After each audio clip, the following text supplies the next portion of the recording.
All right, maybe before we start, if we can take our...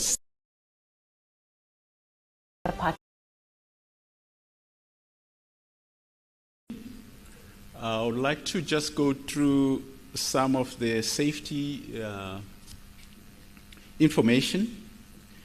In an unlikely event of an emergency occurring today,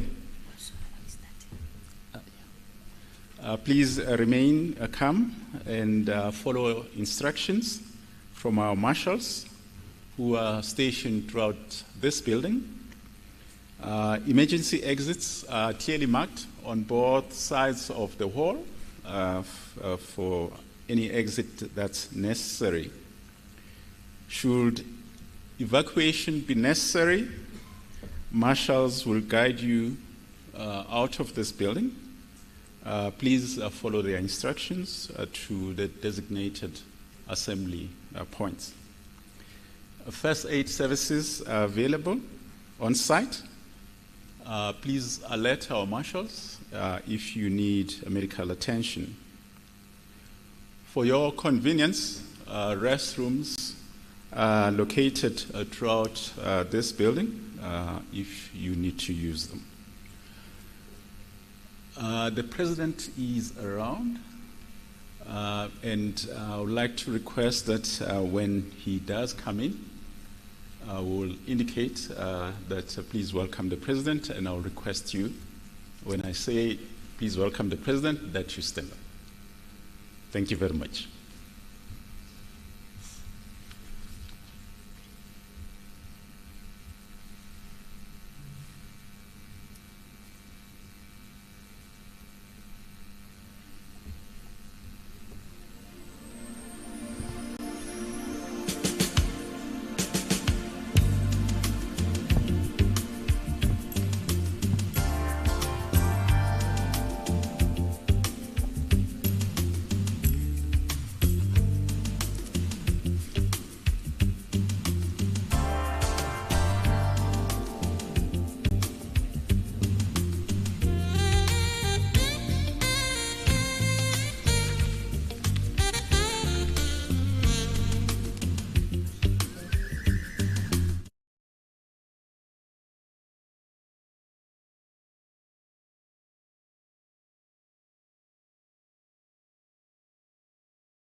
Please welcome the President, colleagues.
Ladies and gentlemen, you may be seated.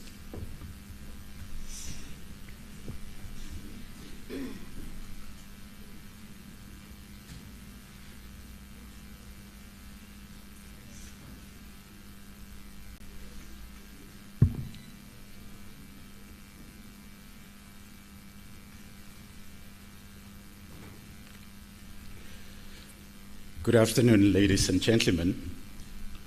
On behalf of the CSIR, it is my distinct honor to welcome you all to this special occasion on the visit to the CSIR of His Excellency, President Cyril Ramaphosa. A special word of welcome to you, Mr. President, this afternoon to the CSIR.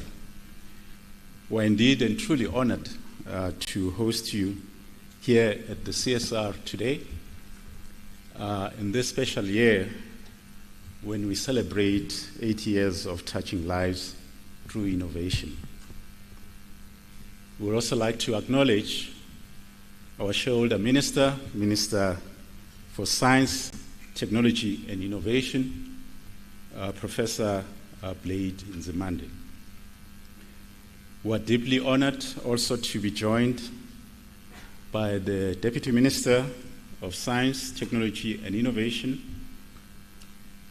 Ms. Nomalungelo Gina, the Chairperson of the Portfolio Committee for Science, Technology and Innovation, Ms. Tsakani Shiviti, the Director General in the Presidency, Advocate Pindile Baleni, the Acting Director General in the Department of Science, Technology and Innovation, Ms. Gugulethu Zwane, the Director Generals, the Deputy Director Generals in the Presidency, as well as in the Department of Science, Technology and Innovation. We'd also like to recognize and welcome in our midst, our host for this afternoon, our Chief Executive Officer, Dr. Thulani Dlamini. We also want to, of course, thank and welcome all the colleagues from the Presidency, the DSTI, the CSIR, who collaboratively have been working with us to make this day a success. Mr. President, a few weeks ago, you were at the water in Daba, and you raised, jokingly so, a concern that when you are with the Premier of Gauteng, you hear panya panya, oi oi, and people don't focus on you. I also have a similar challenge, Mr. President. My name is Dr. Malinga, and as you know, there is a fellow who ridiculously kicks, who wears a jacket and a short, no socks on, who calls himself Dr. Malinga. And I hope that while you are here, Mr. President, you will sort that problem. This afternoon, Mr. President, presents us an opportunity to showcase how the CSIR is contributing meaningfully to South Africa's development priorities through research, innovation, and a strong public and private collaboration that improves the lives of South Africans, drives industry, builds capacity in critical areas of our society as well as the economy. And indeed, Mr. President, knowing that we have very limited time with you, we are not going to spend a lot of time, but we'll straight away go and begin the proceedings for this afternoon by handing over to our CEO, Dr. Dlamini, who will deliver the strategic overview of the CSIR and highlight the contribution that you are making in different areas, from climate change to defense to ICT. And Dr. Dlamini, please come to the stage and present the CSIR overview. Thank you.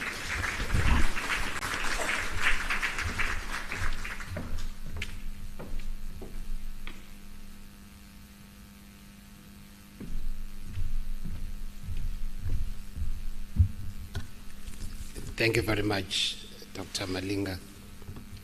Mr. President, I want to say that I rise on the protocol that has been observed in the interest of time, but also hasten to mention that we are indeed very, very excited and very delighted to have you here at the CSIR today. As you know, the CSIR is your premier research and technology organization. In fact, we are the largest research and technology organization in the continent. We are also very, very grateful to our Minister, Professor Blade Nzimande, for inviting you to the CSIR. In fact, we've been looking forward to this day for a very, very long time, and are very pleased that this day has indeed finally come. I think, as my colleague Dr. Malinga mentioned earlier, what we hope to achieve in this visit is to demonstrate to you, Mr. President, the significant role that this organization plays to drive industrial development and to contribute towards the creation of a capable state, which are the two priorities of government, amongst many others. And that the CSIR is a very critical component for the development of our country. In fact, we believe that we can even play a bigger role with regards to our contribution to the development of our country if we are given more opportunities to apply our capabilities for the betterment of South Africa.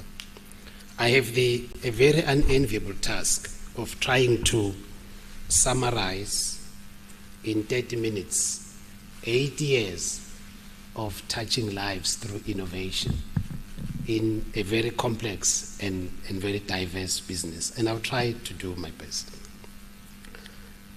I'm going to speak to these points, which I will not enumerate, but I want to start off by reflecting on the mandate of the CSIR. Now, the CSIR was established in 1945, in fact, just after the war. In fact, this is something that was happening in other parts of the world, where science councils like ours were being created primarily to drive industrialization and to drive recovery of those economies from the devastation of the war. Now, in the CSIR Act, Section 3 of the Act speaks about the object of the CSIR, and that is captured in this slide. So our mandate is very broad in the sense that it doesn't specify which sectors of the economy we ought to play and the type of work that we need to do. But there are very key statements in the mandate which gives a sense of the character of the organization that we are. One is that we are expected to undertake directed research and technological innovation. And we highlight the word directed because that's what differentiates the CSIR, for instance, from an academic institution, that our work ought to be directed towards creating impact. We will not undertake research for the sake of undertaking research. we always have to ask ourselves the question, what is the impact that we intend to create with the work that we do? And that the research and technological innovations that we undertake as a CSIR ought to foster scientific and industrial development. In fact, over the past 5 years, as it will become evident during the rest of the presentation, we've put a lot of emphasis to ensure that as a CSIR, we make a direct and meaningful contribution to industrial development within South Africa. In fact, we interpret this statement of scientific and industrial development as saying to us that our scientific efforts ought to contribute to industrial development, they ought to contribute towards the creation of a capable state as well as societal development. Of course, the mandate goes on to say that we need to do this in partnership. And later on, we'll reflect on our values, and one of them is the value of collaboration. I'll speak a bit about that. But that ultimately, everything that we do as a CSIR ought to contribute towards improving the quality of lives of the people of South Africa. And that really is the litmus test in terms of our contribution and our ability to respond to the mandate that we have been given. Now, we've taken this mandate and we've interpreted it in terms of a vision and a mission statement, which starts to speak perhaps in a much more practical way to the things that we need to do to ensure that we live up to this mandate. Our vision is that we see ourselves as accelerators of socio-economic prosperity in South Africa through leading innovation. And how we achieve this is contained in our mission.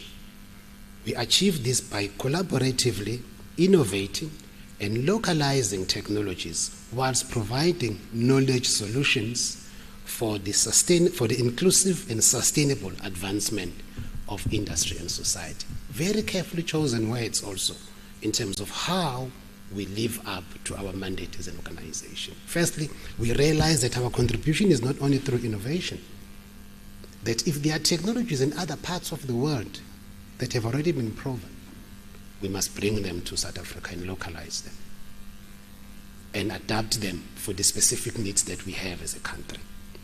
We also realize that our contribution is not only through technology, but also through knowledge that we provide to the private sector, to government, to inform decisions, to inform policy, to make government and industry informed users and buyers of technology. Of course, issues of inclusivity in terms of transformation of the economy are very important to us, as well as issues of sustainability. And I think as we go through the presentation, Mr. President, we may be able to show examples of how, as an organization, we live up to this mission. We are guided by a set of values, and these values spell out the word epic.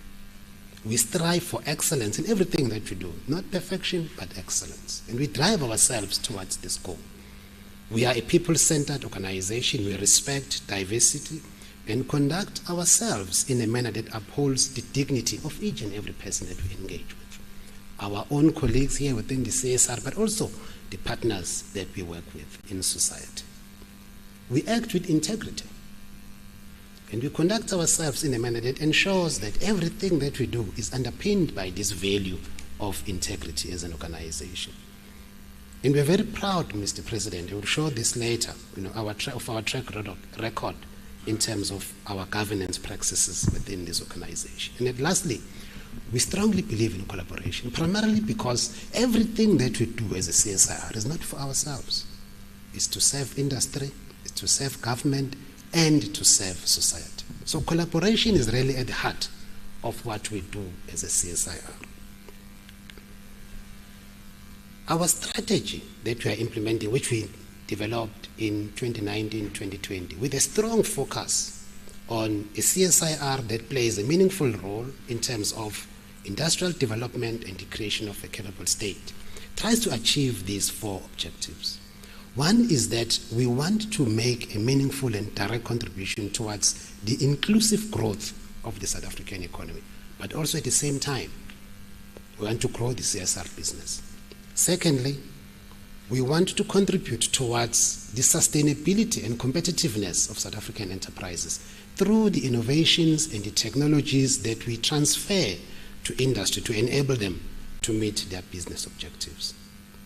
We want to create impact through the commercialization of the IP that we generate, leading to the creation of startup companies, but also through the transfer of knowledge and technology that enables the creation of a capable state. And then lastly, we want to demonstrate the relevance of innovation as a key enabler for industrial development, something that we feel very strongly about, that perhaps we don't talk enough about how innovation can unlock opportunities for us to see growth and industrial development in our country, as well as, of course, the creation of a capable state. Our strategy rests on these 4 pillars. We need to ensure that we have the right people to do the work that we need to do as a CSIR. We need to invest in skills. We need to have state-of-the-art infrastructure. And here is an issue that we talk about a lot, that the CSIR, at the age that we are at now, we are 8 years old. Some of our infrastructure is aging, and we need to continuously invest in the rejuvenation of the infrastructure that we have to ensure that we can continue to perform cutting-edge research and development. The third pillar is that we need to also continuously invest in the development of new future-facing capabilities. Otherwise, we become stagnant, we become stale. The world is changing very rapidly in the era of technology, and we need to ensure that as a CSIR, we remain up to date and we remain relevant in terms of the technological developments that are taking place in the world. And we'll share some of the examples in terms of what we're doing in this regard. And of course, we need to have an enabling support environment which is agile, cost-effective, efficient, and fit for purpose. And this is underpinned by an operating model that we'll share a bit later of divisions, clusters, and portfolios which act as a home to the strategic capabilities that we develop within the organization. At a glance, Mr. President, in terms of some statistics, the CSIR has a footprint in different parts of our country. Our main campus is here in Pretoria. We've got a facility in Johannesburg where we do our mining research. We have a facility in Durban which does most of our environmental related research, as well as some of the work that we do in biorefinery technologies, where we take biomass, for instance, sugar cane, which has now come under a lot of pressure because of the social change that we see around the use of sugar, to convert it into high-value products, or even waste products coming out of the pulp and paper industry that we can utilize to produce very high-value products. We've got facilities in Gqeberha at the SEZ there, which is looking at fibers and composites. We have a facility in Cape Town, in Stellenbosch, which focuses on environmental sciences, as well as some of our work in defense, as well as a facility in Cape Town, which houses our Center for High Performance Computing. In terms of numbers, the CSIR has a staff complement of just under 2,300 people. 79% of our staff are black South Africans, and 46% are females. We've worked very hard over the past years to ensure that we transform our organization, Mr. President. If we look at what we call the set base, those are the scientists, the engineers, and technologies which undertake the work that gets done here at the CSIR in terms of research, development, and innovation. They make up 70% of our total staff complement. And 73% of the set base is made up of black South Africans, and 40% female. The national figure in terms of the transformation of the science system in terms of the gender profile is that 28% of the science system is female. So way above the national figure in terms of our own transformation. Again, we've made very deliberate efforts in this regard to bring about transformation in our organization. 2.7% of our employees have disabilities of one form or another, 30% with master's degrees, and 19% with PhDs. Maybe just also very briefly in terms of some of the outputs and outcomes that we have produced as an organization over the past 5 years. We've produced just over 2,500 publications in the past 5 years. This is very important for us. We don't produce publications for the sake of producing publications, but this is an indication of the quality of the work that we do, because these are peer-reviewed publications that we are talking about, and books and book chapters. We have filed over 35 priority patent applications. We had over 116 patents granted to the CSIR over the past 5 years. We've developed just under 340 new technology demonstrators. Now, these are technologies that we've developed to what we refer to as technology readiness level 6, which means they have been tested in the environment where they will be applied. So they are very close to being commercially exploited. Of course, it speaks also to the issue of relevance. We have signed 55 license agreements with industry partners. Of course, we'd like to see more and more of our technology demonstrators moving into the area of licensing. Of course, that requires significant investments for us to be able to do that, which is one of the bottlenecks that we have to deal with. We have localized over 100 technologies. So these are technologies and products that in the past we were bringing from other parts of the world that we are now able to produce locally here in South Africa. We have signed over 200 joint technology development agreements with industry. Again, as I said earlier, we've placed a lot of emphasis on us working closely with industry as part of our new strategy. We've supported over 770 small and medium enterprises. We've contributed towards 127 national policies, 92 national standards, and we've executed over 730 projects in support of the development of a capable state. In terms of governance, Mr. President, we're very proud that over the past 15 years, and one can even go longer than that, we have had a clean audit outcome from the Auditor General. Our BBBEE is now level 1. In 2019, we're sitting at BBBEE level 4. We've also been very deliberate to drive this performance. And of course, we also live up to a number of standards on quality, environmental, and many others. If you look at the demographic profile of the SMMEs that we support, 69% of the SMMEs supported by the CSIR are owned at least by 50+% blacks. 20% are owned by 50+% youth. 30%, 50% plus owned by females, and 1.8% are 50% plus owned by differently abled individuals. In terms of the license agreements, 61.5% of the licenses we've signed are owned by are with black companies, and 15.4% are with 100% women-owned enterprises. Very briefly, if we look at the progress we've made from 2019 to date in terms of the implementation of our new strategy with a focus on industrial development, despite the fact that there's been a decline in our parliamentary grant, in our patents granted and policies, there are many things that we can celebrate in terms of the progress that we have achieved over this period. Our publications, for instance, have grown by 13%. Our priority patent applications have grown by 50%. So even though the patents granted have reduced, the pipeline of priority patent applications which will translate to new patents looks very, very healthy. The number of technology demonstrators has grown by 62%. The number of license agreements signed has grown by over 140%. Now, these are signed with companies that are already operating in South Africa. We've localized technologies, and this has grown by 233%. Joint technology development agreements with industry have grown by 117%. And the list goes on.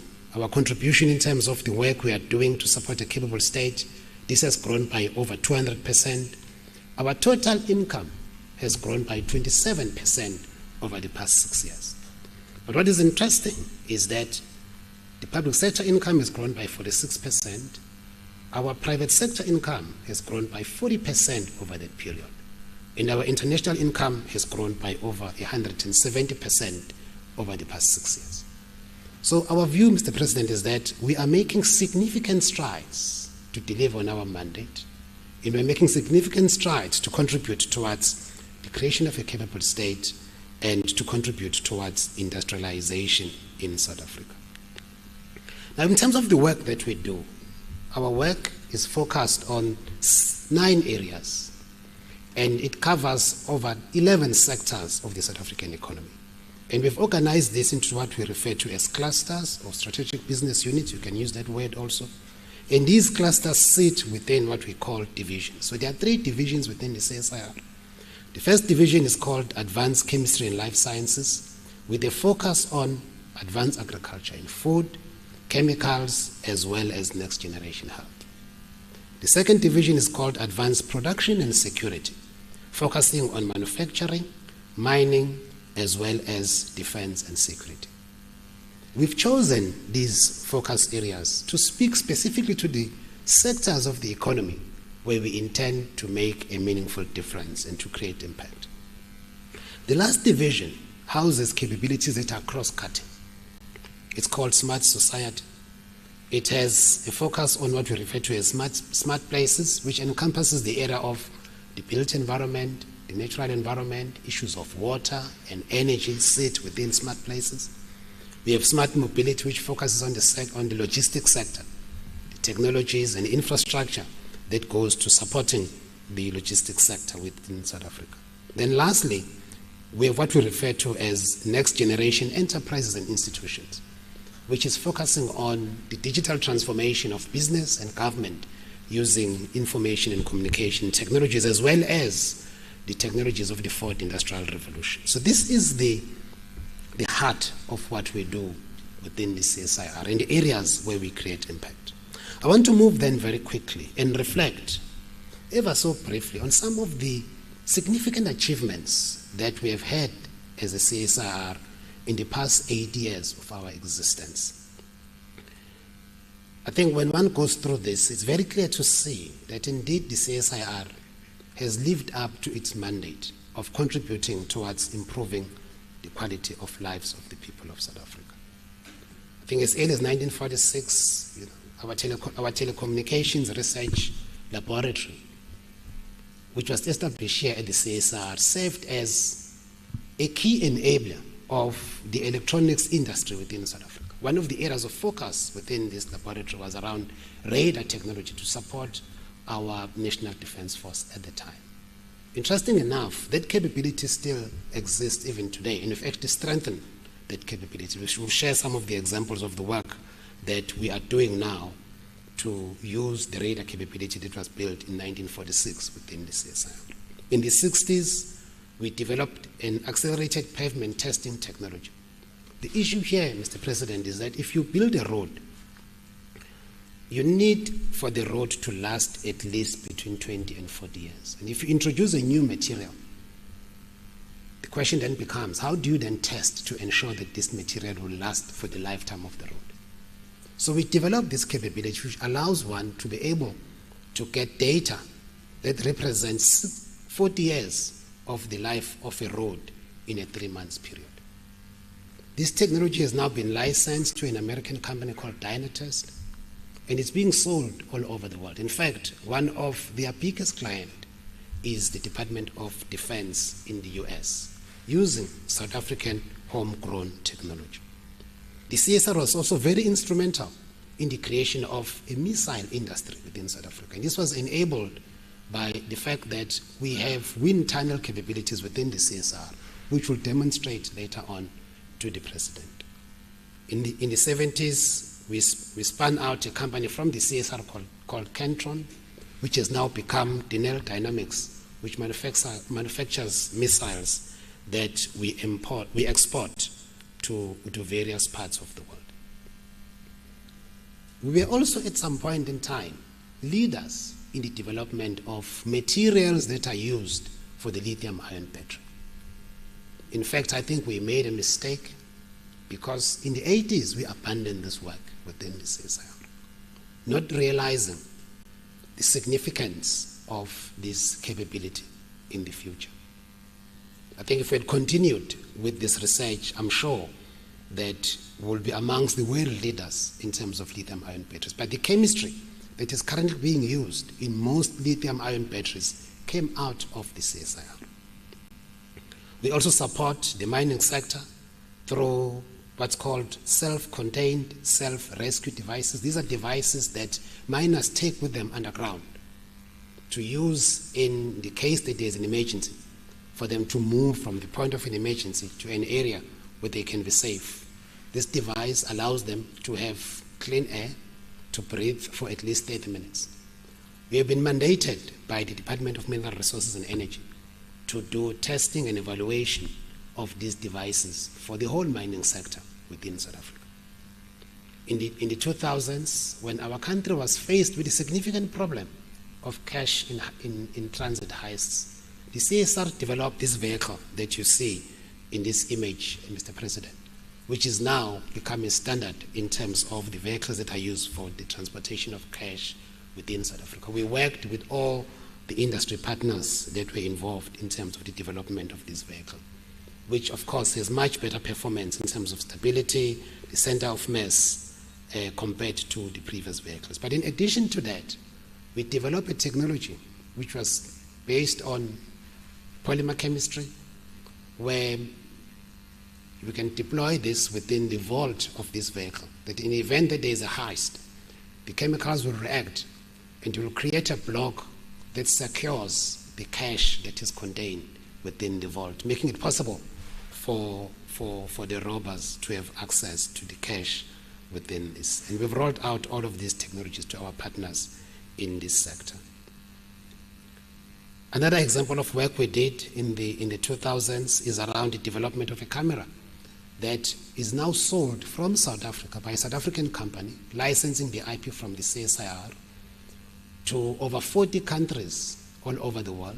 This company now has 50% market share in terms of this very specialized camera. What the camera does is that for high voltage power transmission lines, we have got an insulation which is applied.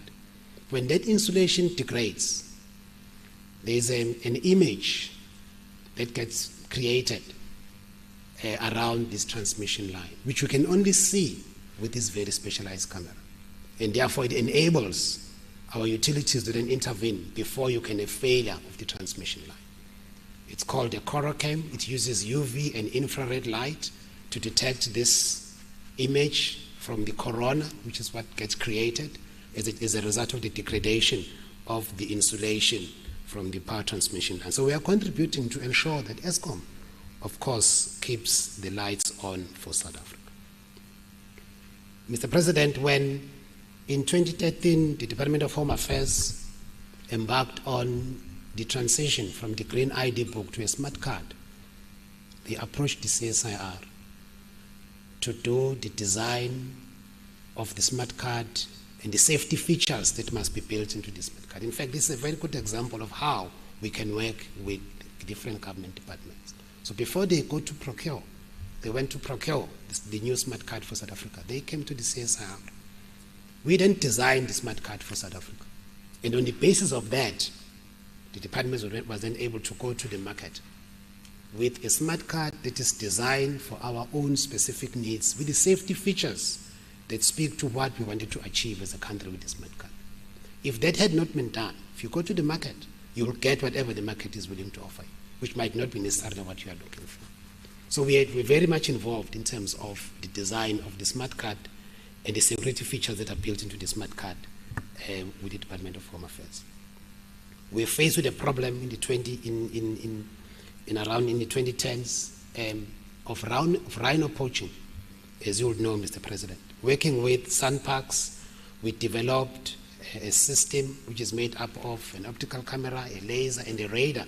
The radar I spoke about earlier on. So it integrates 3 different types of technologies that were initially developed, in fact, for defense applications. We integrated these technologies to develop a system that has been deployed at the Kruger National Park to monitor poachers and to allow rangers to then intervene. As a result of deployment of this system at the Kruger National Park, we saw a significant reduction in terms of the incidence of rhino poaching. In fact, the reports we received from the rangers was that they went from a situation where poaching was a daily occurrence to the situation that we have today, where it happens at least once a year. Of course, the opportunity then exists for us to roll out more of these systems in our other national parks. In fact, what we saw at the time was that because of the deployment of this system, at the Kruger National Park, there was an increase in rhino poaching in Ezemvelo in KwaZulu-Natal because they did not have a system of this particular nature. And there are many examples. During COVID, we worked with a startup company in South Africa where we licensed some of our technology for the manufacture of enzymes that are based on indigenous biodiversity. And these enzymes can be integrated into a testing kit for COVID, and this company is able to do that.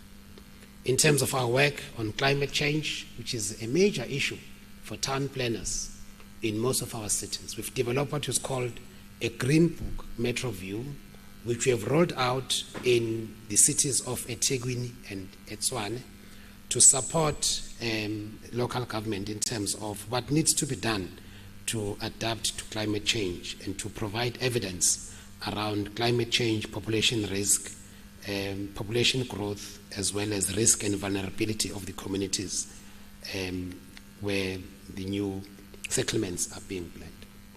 During COVID itself, working with our partners, we produced over 18,000 ventilators that were distributed to public but also private hospitals and saved many, many of the lives of our citizens.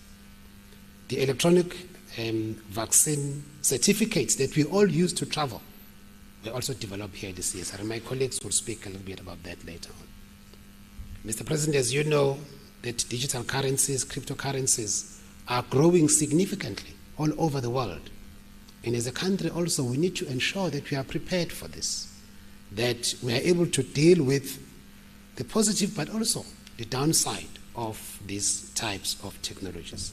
As a CSIR, we've developed a software platform called ExoChain, which will enable regulators. We're working with SABRIC, we're working with the South African Reserve Bank in terms of them using this platform to monitor the cryptocurrency industry as well as compliance for the different platforms that are trading in this type of currency. The Department of Defense is a key strategic partner of the CSIR. In fact, we do a lot of work with the DoD. I'll give an example here of the work we are doing to support the development of the new uniform for the Department of Defense. The uniform that we are developing now is gender specific. The previous uniform was only designed for males, not for females in the Army. And we've been able to work with the Department of Defense to develop a gendered uniform which is lightweight, strong, but also which has an improved camouflage for the deployments that the South African National Defence Force is planning. There are 2,000 sets of these garments which are currently undergoing trials by the SANDF. If I move on then and reflect ever so briefly perhaps on some of the recent work we've done to support the private sector. Here we give an example of work that we are doing with a German company to use our radar capability to develop a product that will go into the Navy. This company is already involved in terms of the supply of radar technologies for the Navy. They are looking for the next generation radar capability. It's a German company which has operations here in South Africa, and we work with them now to develop a new type of radar. They've already secured contracts with the UK Navy to supply these systems into the UK. Of course, for every radar system that they sell, the CSIR will get a royalty payment from that. The total investment between ourselves and this company is in excess of 450 million rands just for the commercialization of this technology. We put in over 100 million rands of our own resources in the commercialization of this technology. Again, it's an indication of the strength of the capabilities that we've built in the CSIR around this particular area. Because I'm sure they had opportunities to go to any other partner in the world to work with them on this. And they chose the CSIR because of the capabilities that we have. Another one is a laser sorting system that we've developed for De Beers. They had major problems with commercially available laser sorting systems that they've brought from Europe and other parts of the world. And they approached the CSIR to develop a system that is reliable, that is stable, to provide this capability to their mining operations. And we've developed the system based on our laser capabilities. We've transferred it to De Beers. They've been using this now since 2022 in their Botswana operations. And as a result of the excellent performance they've seen from this laser sorting system, we are now producing 5 more systems for them. Of course, this opens up new opportunities for us to supply this solution to other parts of the world. Another example here, Mr. President, is the work that we are doing to support broadband access, particularly to underserved communities. I think with the transition of our television from analog to digital, we identified that there's an opportunity in terms of spectrum that has now become available that can be utilized for broadband communication. We've developed a system called a geolocation spectrum database system, which allows one to identify this band of the TV spectrum for use in broadband communication. We've licensed this now to SMMEs, and they are rolling this out in various communities. Just at a high level, over 2,600 households have now been connected to broadband. 200 public facilities, 270 small businesses now have access to broadband, and 180 Wi-Fi spots have been created as a result of the rollout of this technology. And over 110 jobs have also been created. If I move on, in terms of our work to support development of a capable state, as I mentioned earlier, the Department of Defense and the South African National Defense Force is a key strategic partner of the CSIR. In fact, we do a lot of work with the DOD and the SNDF.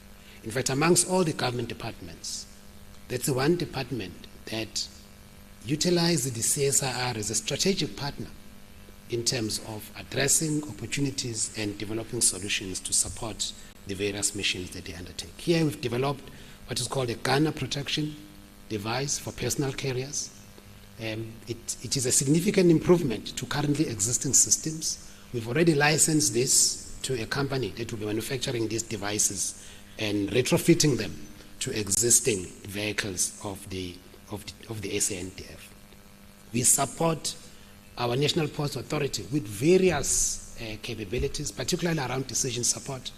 In fact, we are the only partner that supports port operators in terms of providing them with information on wave, wind, and current, which enables them to make decisions around the entry or exit of ships into all our ports within South Africa. We've got buoys that we've deployed along the coastline, and in real time, we are continuously feeding this information to our port operators.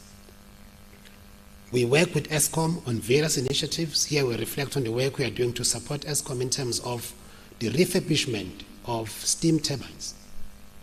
We've come up with a technology that allows us, instead of replacing components of steam turbines that have failed, to refurbish them.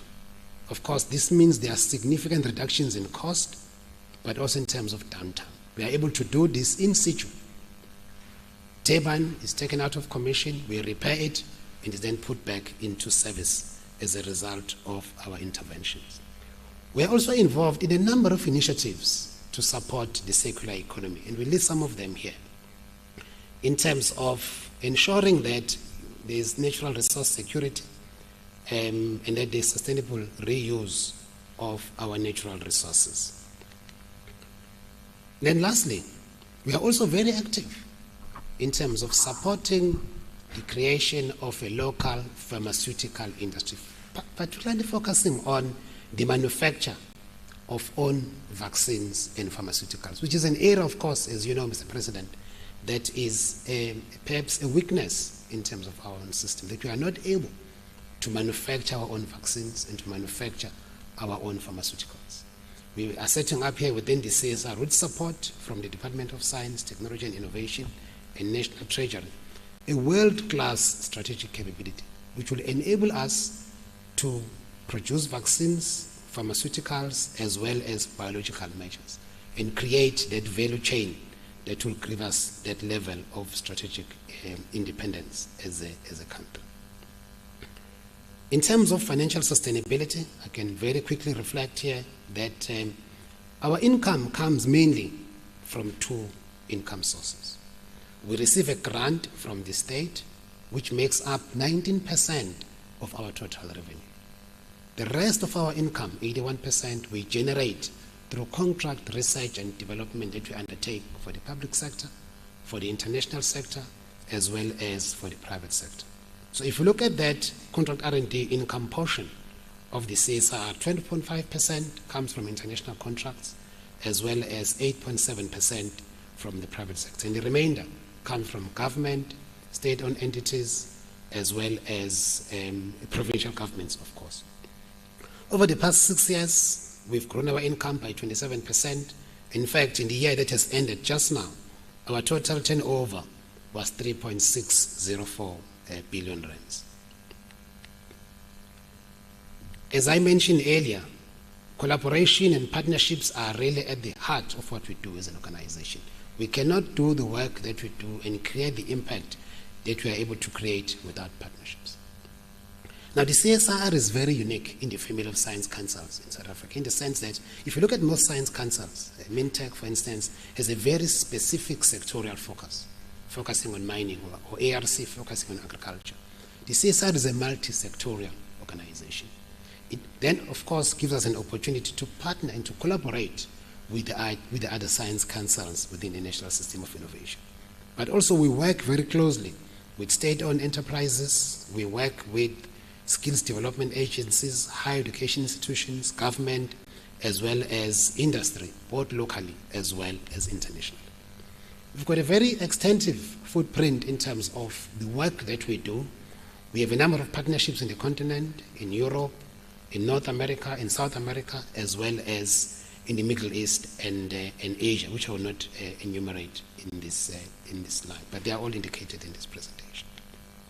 And then lastly, Mr. President, I want to just very quickly reflect on an initiative that we started in 2023, where we created a CSIR wholly owned company with an express intention of focusing on the commercialization of the intellectual property coming out of the CSIR. I spoke earlier about the need to ensure that there's more translation of the technology demonstrators coming out of the CSIR to licenses. So we've created this enterprise and we've ring-fenced it with this very clear objective to increase the pace and scale at which we commercialize IP coming out of the CSIR. I think since its establishment, we now have a portfolio of over 20 investable technologies in health, in the green economy, in mining, in defense and security, as well as in advanced manufacturing. We've secured investment from the Department of Science, Technology and Innovation, as well as private investors, and our own resources in the range of about 200 million rands. This is direct investments or commitments that we already have to support the commercialization of the portfolio of technologies that we have identified. We've established partnerships with the likes of the IDC, TIA, DTIC, and other private sector venture capital firms. We've also built an ecosystem of business partners that are either evaluating or exploring opportunities to license technologies coming out of the CSIR, as well as raising capital working with us. In conclusion, I hope that in this presentation, which I accept was very rushed, given the size and the scope and the breadth of the activities that we undertake within the CSIR, I hope that we've been able to at least indicate that the CSIR is a national asset with world-class capabilities, and that the work that we do contributes towards delivering on national priorities through the partnerships that we have with government and with industry. That we are a well-governed organization that is financially stable. I chose the word stable carefully. I didn't want to say financially sustainable. Because, you know, when someone is in hospital, if they are recovering, you say they are stable. But you know that there's still a little bit of risk that remains in terms of the health of the person. So we are also financially stable. Our view, though, is that we can do more as a CSIR, and that we should be mandated to be the technology partner for government and the public sector, because there will be significant benefits to the state if this happens, in terms of, for instance, strengthening the capacity of the state, reducing the risk and reliance on third parties, vendor lock-ins, and many other things I can mention. It also enables us to create strategic independence in key sensitive areas of the state if we tap into the expertise, the capacity, and the capabilities that exist here within the CSIR. Thank you very much.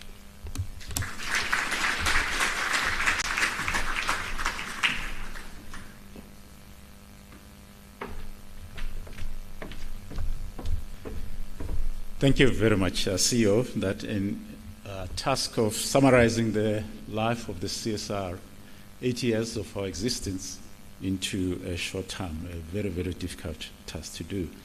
We are very, very delighted for the insights that you shared. Ladies and gentlemen, at this point, we are going to allow the President to move around and see some of the exhibits around this hall. So I'm going to ask everyone else to remain seated, and the President, the ministers, our minister, deputy ministers, as well as the DGs who are present here, to walk around with the President to the exhibits around. But before that happens, after the walkabout around the exhibits, then there is going to be a photo opportunity at the entrance with the President, together with the dignitaries who are gathered here.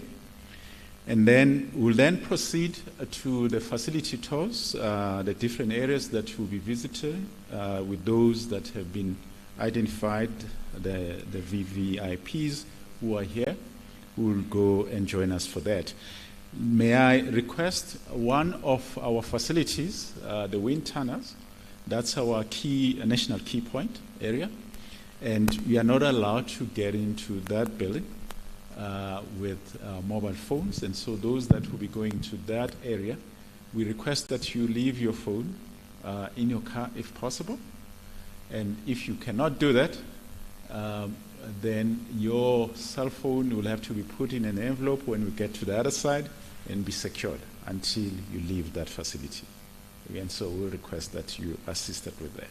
So I will now invite the President, our CEO, the ministers, the DGs to walk around and see some of the work that we are doing. Thank you. And then for the facility visit, we'll be streaming what is happening there to this site, for those who will be remaining this site. Thank you.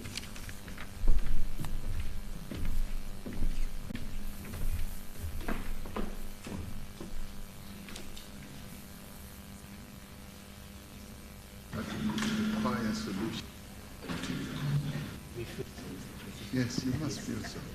You must feel so. I introduce you to my colleagues. This is Mr. Milton Chenton.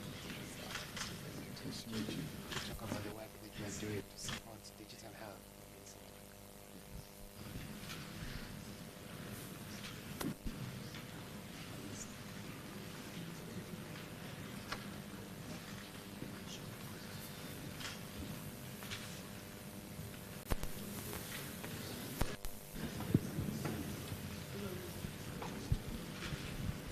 Good afternoon, Mr. President. I can see you looking very intently. It's hard to believe that it's actually been 5 years.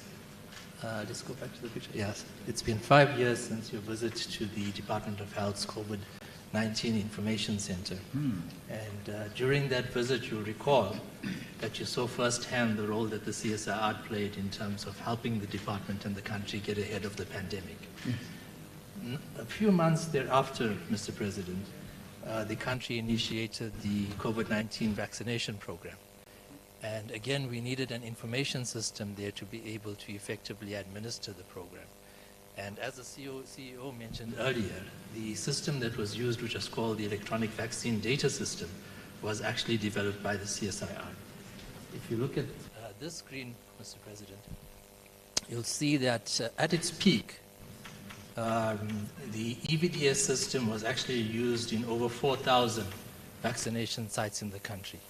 And what is interesting is that actually for the first time in our country, both the public sector and private sector facilities used the same system. So irrespective of whether you had your vaccination at a public clinic, hospital, or a CLICS or a DISCEM, they use the same EVDS system. And in total, the system recorded more than 39 million vaccination events, and also the vaccination certificate that people needed for travel purposes was generated by the system, a total of over 9.5 million vaccination certificates that were downloaded. In fact, when people were really excited or worried, we had more than 1 million certificates downloaded in a single day. Wow. Yeah. But, Mr. President, unfortunately, this one's okay. The journey of the CSIR in the digital health space didn't start in 2021 with the electronic vaccination data system. It actually started in 2012 after the NHI Green Paper was first published. And the first system that we built for the country is called the Health Patient Registration System. Mm-hmm. And the Health Patient Registration System serves as the authoritative source of patient demographic data in the country. It also produces the unique patient identifier that is used across all different health systems, thereby enabling interoperability between health information systems. If you look here on that map, to date, more than 3,200 facilities are implemented with the HPRS, and we've also recorded in excess of 37 million patient registrations that are verified against the Home Affairs systems as well. Mine too? Including us.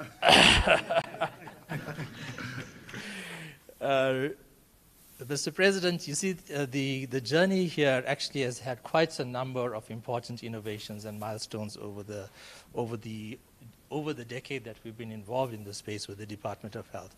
I can't go into all of them because we just don't have the time, but it's important to mention, and we are very pleased to mention, that if you look at the Presidential Health Compact, all of these initiatives are mentioned as notable achievements. Mm-hmm.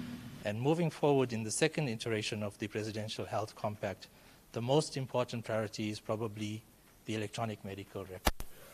And the electronic medical record is important because without it, you cannot have continuity of patient care. Yes. You can't be carrying a paper-based file from facility to facility, mm-hmm. to put it simply. So we are very pleased and excited actually to introduce the National Electronic Medical Record System that we're working with the Department of Health on. It's called eImpilo, and currently, and currently it is actually being implemented or in beta testing across 42 clinics in the country, across 5 provinces. And here you can see the system in action. So here's a patient, Jane Smith, Mandisa Smith, who is attending this clinic, Nomimi Clinic in the Northern Cape. And she's come to encounter the nurse here by the name of Cyril Ramaphosa. So she's pregnant? Yes. Got asthma, hypertension, allergies, pregnant state, automatic nervous system disorder. Yeah, I know all that, so I'm that's why we made you the nurse. And yes, and so you've actually done a lot of my job. So in the system, the attending physician is easily able to see the chronic conditions and the adverse conditions of the patient. Wherever she may go. Wherever she may go. So if she ends up in Cape Town, they will have access to this. Yeah. In fact, this patient, if you look at the history, yes, is in fact from Umtata. Yes. So you can see here the previous visits that she had, the previous facilities that she's visited, and the clinicians. Yes. Roy is crown. Wow. You can see these are carefully selected facilities. And I think also, we're running out of time, but also very importantly, You can see the previous lab results. Liver function and all that and so on. Wow. This is a bit meaningless to me, but you as the nurse, I know you course know I know. exactly. I know all of that. But this is important, So Mr. we also know her allergies. Yes. Yes. Yeah. And It is that, all yes, in the it's system. all there. in the system. Amazing. So in this case, why this is important is that having access to the previous lab results means you don't have to do unnecessary duplicate testing, which is of course expensive, but it also can be dangerous for the patient. So I think that's all we have time to show you today. Just to make one concluding remark, to say that all of the systems that you saw today are of course critical building blocks towards implementation of the NHI. And all of these systems are owned by the state, operated by the state, so there's no licensing costs. And we also don't have any exposure in terms of global geopolitics and what that means for this country, which we're seeing at the moment. Thank you, Mr. President. Now, how big, how broad has this system been implemented? I know about it, but what is the penetration? Are you speaking about EMPLO, the EMR system? That's right, yeah. What is the penetration? Currently, we are in, here's the map here. Yeah. It's in beta testing. So It's 42 facilities. It's been in testing for a few years, 3-4 years now? No, since this one, since last year, since the last part of last year. Okay. Well, I guess maybe this is the one that the lady spoke to me about. The HPRS, yeah. That one has been since 2015, in fact. So this is now the advanced one. They will all work together, Mr. President. So HPRS will produce the patient demographic information, Yes. as well as the master patient index. Yes. And EMPLO will actually produce then the clinical information of the patient using the same master patient index. Okay. And there will be other systems that also So form together only the puzzle myself pieces. as the nurse and the doctor will have access to this? Absolutely. Okay. Not anyone? No. This How is, do we make sure that not everyone has access? So behind all of these systems is quite a sophisticated access management system. Okay. Okay. Yeah. That's okay. And you're also doing work on cybersecurity. Yes, we'll visit the Which we are going to go to President. It's a critical partner to the issue and the question you're asking. Very impressive, I must say. What is your skill and your craft? So I am an engineer, but I've been working in What type of engineer? Because I'm also an engineer. electronic engineer. So working with information systems.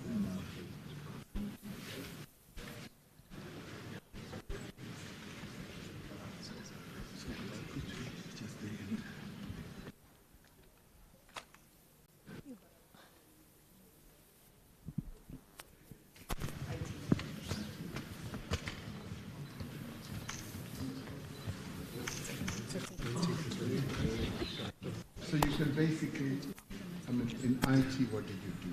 You are Interpreting business. so you can basically do anything. I am If an I give you a interpreter, problem, and you solve problems. That's what I do. you solve problems. Yes. Okay. So if I say convert it, you do Within reason. within reason. That's dangerous. Very Mr. President, can I introduce you to Dr. Sebula? Good afternoon. Talk about the work we're doing to support the oceans economy within South nice to meet you. Good afternoon, Mr. President. It's my pleasure to introduce you to the South African National Oceans Project, which is the National Oceans and Coast Information Management System. Before we start, I will start with this screen to introduce you to some facts about the ocean and how it contributes to the economy. Then we'll move over to the other screen to talk about, to show you the live demonstration of the system and what's happening in the ocean right now. As we can see, we're in Pretoria, but we are observing what is happening in Cape Town, Durban, and everywhere. So to start off, Mr. President, It is a very little known fact that South Africa has a very large ocean territory, as you can see in the green area over there. And it is 1.5 million kilometers squared. And we have a very long, yes, it's area. The area. Then we have the coastline also, which is 3,200 kilometers, which is the length of the coast, as you can see, all the way from Port Noloth all around to Durban and beyond. And this area has a lot of coastal resources that contribute to the country's GDP. We also have a lot of communities that live off this ocean on a daily basis, whether it's for fishing purposes or they go to feed themselves in the ocean. So moving on from this fact, Mr. President, as you know, as a result of the ocean being so vast, Operation Phakisa was initiated in 2014 in order to monitor the ocean and to see how the government and the country can benefit from this region. So shortly after Operation Phakisa, the National Oceans and Coast Information Management System was initiated, and it was managed by the Department of Forestry, Fisheries and Environment. Back then, it was called the Department of Environmental Affairs. So right now, it is managed by DSTI, Science and Technology, along with DFFE. So the CSIR is the main implementation partner of this project, and we are the main leading developers of the system. It is developed by South Africans, for South Africans, with our national stakeholders in mind. So they tell us exactly what they need out of the system, and we create the applications and provide them with the information. The main areas that we work with, there's 8 different areas that we manage with OSIMs. But in the interest of time, we will talk only about 2 of those today, and we will show you live on the other screen over there. But in passing, this is just to monitor coastal flood hazards. We know we live over along the coast, and the water rushes up and damages the infrastructure over there. We have the ports that are very important to us, and there's critical infrastructure that can get damaged there. We also have the wide marine domain awareness, where we know there's criminal activities that happen in the oceans, and there's also exploitation of our resources, and therefore we also observe this. Then we also have water quality and fisheries. As we said, the department and the people that live on this area need to know that the water quality is good enough for them to live off this region. So that is OSIMs in a nutshell, Mr. President. But in the interest of time, I will show you just a screenshot here to show you what the system looks like. Here we're monitoring the sea state in a wide area. Then we will move over there to show you more interactively what we do with the vessels in the ocean. So, on this one, why is that one blue and deep blue and the others are greener and light green? Yes, so at the moment here we're monitoring the sea surface temperature.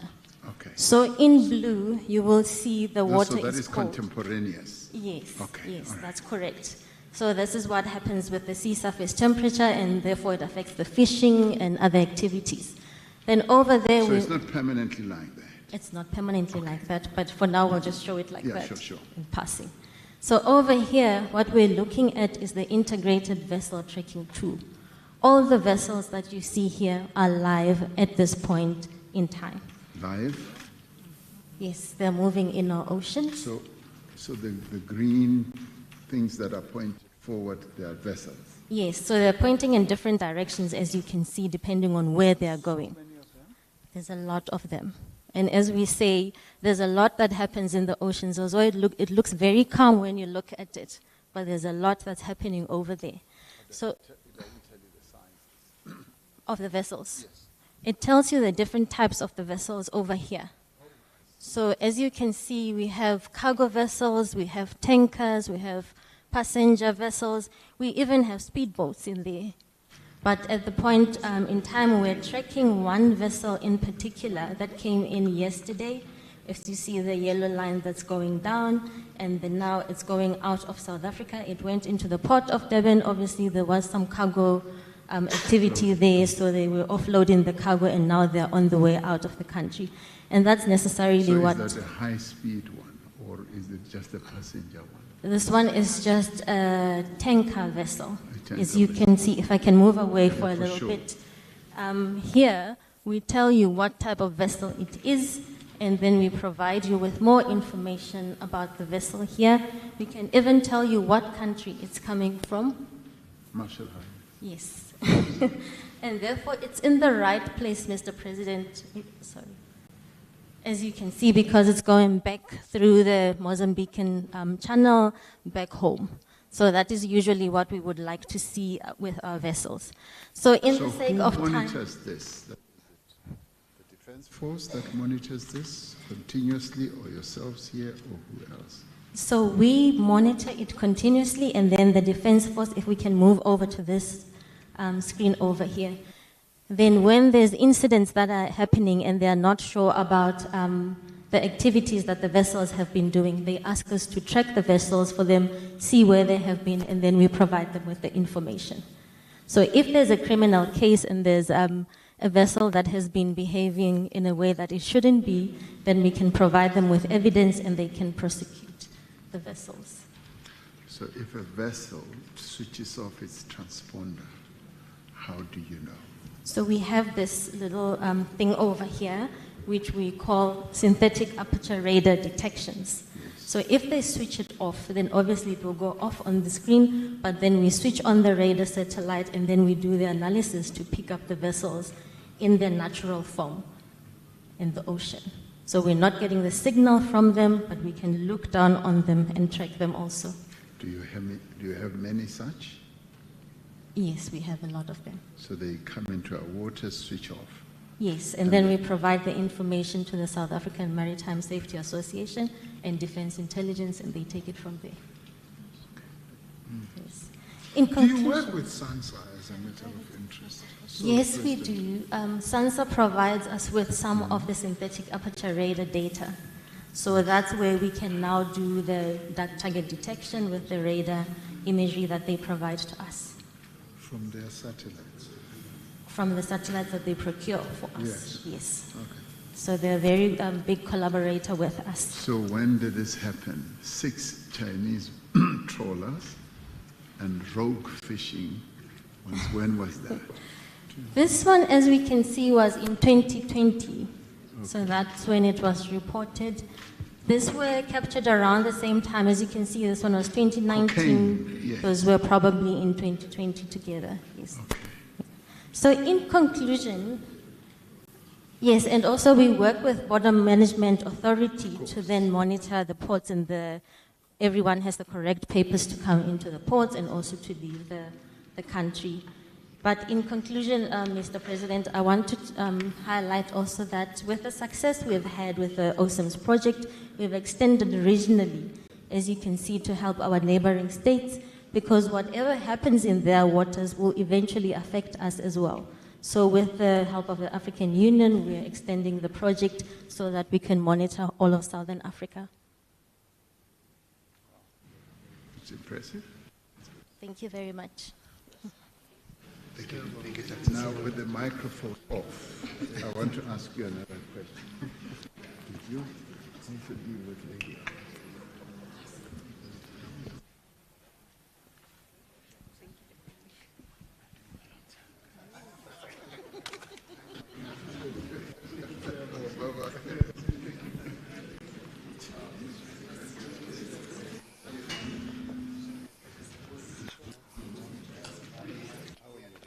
Thanks, Mr. President.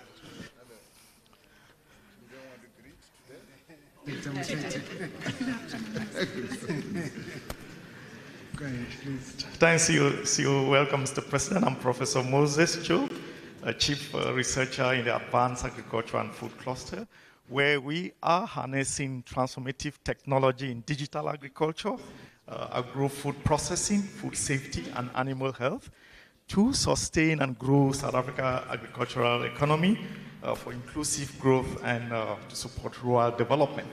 And you're welcome to one of our RDI outputs, the Precision Agriculture Information System. It's thanks to the financial support and strategic direction from the Department of Science, Technology and Innovation and the CSIR that we embarked on this program to support government's decadal plan for modernization of agriculture through digital transformation. And our system uses satellite data to provide weekly information on the soil condition of every parcel of farm that is loaded onto the system. As you can see from that map there, that is the soil pH at the time this farm was prepared. And you will see the value of every pixel on that farm, and you will see the average pH value. That information is very important because it enables the farmer to then calculate, for example, the amount of lime needed to balance the pH on that farm to be able to grow maize. And it minimizes the cost of collecting samples from the field, taking them to the laboratory, and that is a lengthy process and a very expensive process. So with a click of the button, the farmer has the pH value and knows exactly what to do. It looks like you've got a question, Yes, Mr. President. I do.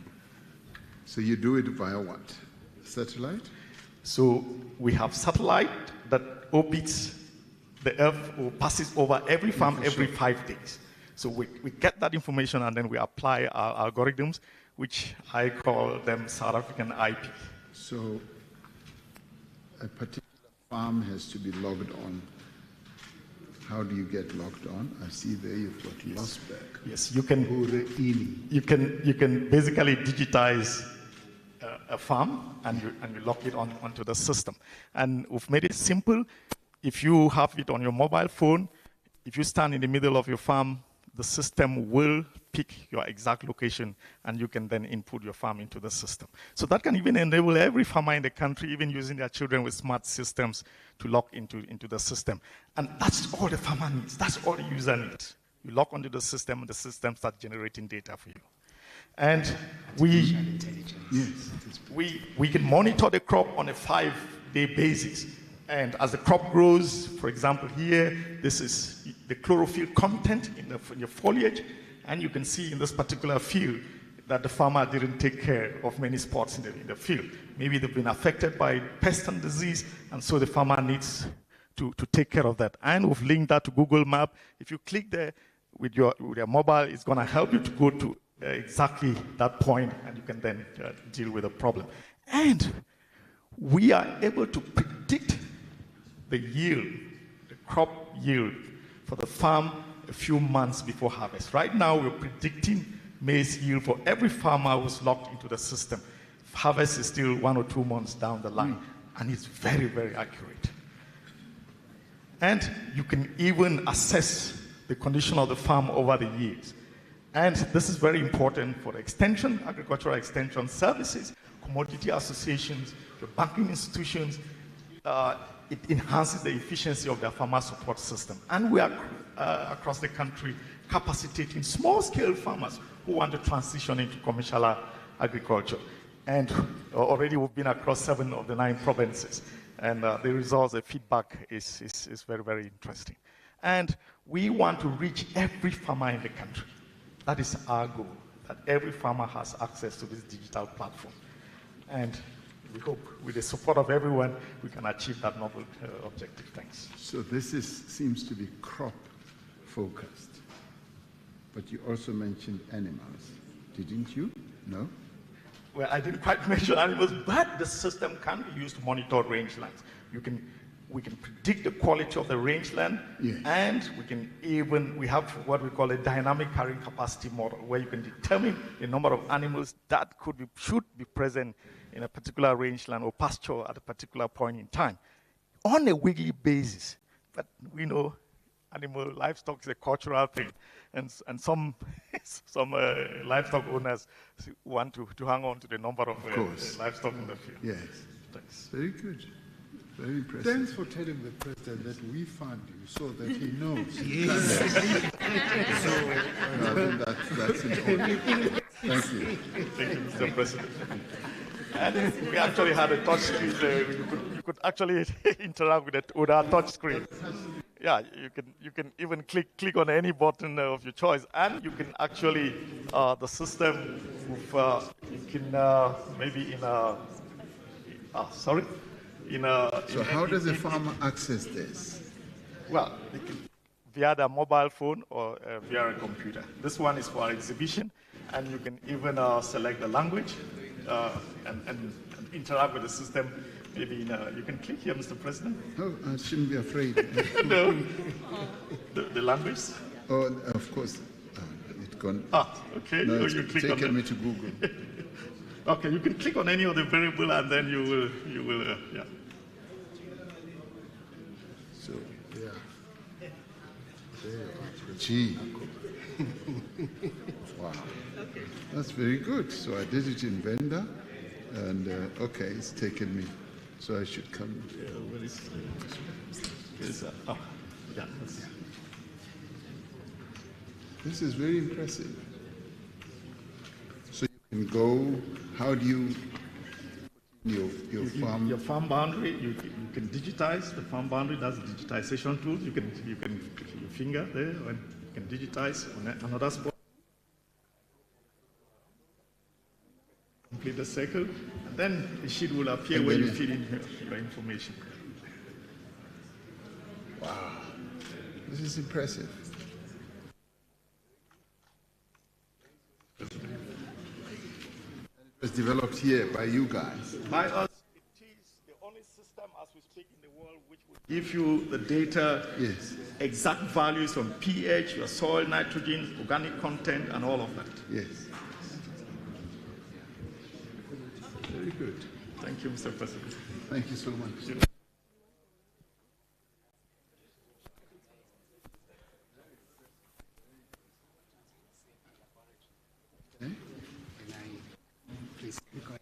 Good afternoon, Mr. President. Good afternoon. I'm Larato Khoa, a researcher in the CSIR Smart Mobility. Welcome to our Transport Safety Lab exhibit. I like to say to people that visit our Drive Lab that we stand at the intersection of technology, behavioral science, and a national agency. As you know, road crashes actually cost South Africa over 200 billion rands per year. And it's easy to be inclined to think that it's probably because of unsafe roads or unsafe vehicles, but our numbers are telling us that over 80%, over 88% actually, of road crashes in our country are caused by human factors. So distractions, drunken driving. So what are you? Are you an accident expert or what? No. What are you? What are you trained in? I'm a civil engineer, experienced civil engineer by Civil engineer. Okay. Yes, and traffic engineering experience. I'm now working in the road safety space. Okay. Yes. So this is what we call our Drive Lab. It is a vehicle-based research platform that allows us to study human factors, how drivers behave in natural driving scenarios.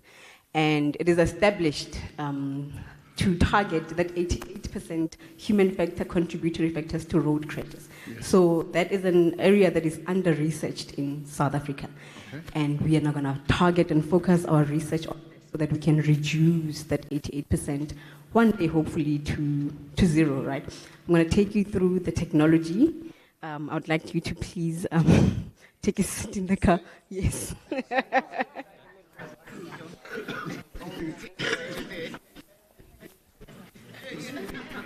Okay, I need to make a space.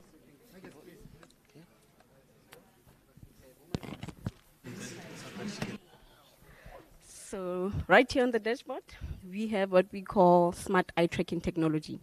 So when you're driving in the vehicle, these laser cameras are going to read your eyes, and they can see where you're focusing, they can see the level of focus, they can see how your pupils are dilating as you drive and interact with other road users. We have another camera over here. This one focuses on capturing activity inside the car that might influence the driver's behavior. So your cell phone, drinking, eating, children in the car, it will capture that. And then we have another one over here. This one specifically looks at capturing the external road environment. Road infrastructure, it will pick up the potholes, road signage, it will pick up whether it's raining or not raining, light or day. So that one primarily collects the external environment data. And then we have this little tool here that is what we use to calibrate the vehicle systems and the driver for a specific drive. So when we do go on a research drive to collect our data, we try to analyze. That's what we will use to calibrate for you, Mr. President, your eyes, how it measures your pupils, and all of that. And with that, I would like to quickly move to the back so I can show you how everything comes together and we get meaningful results. Okay.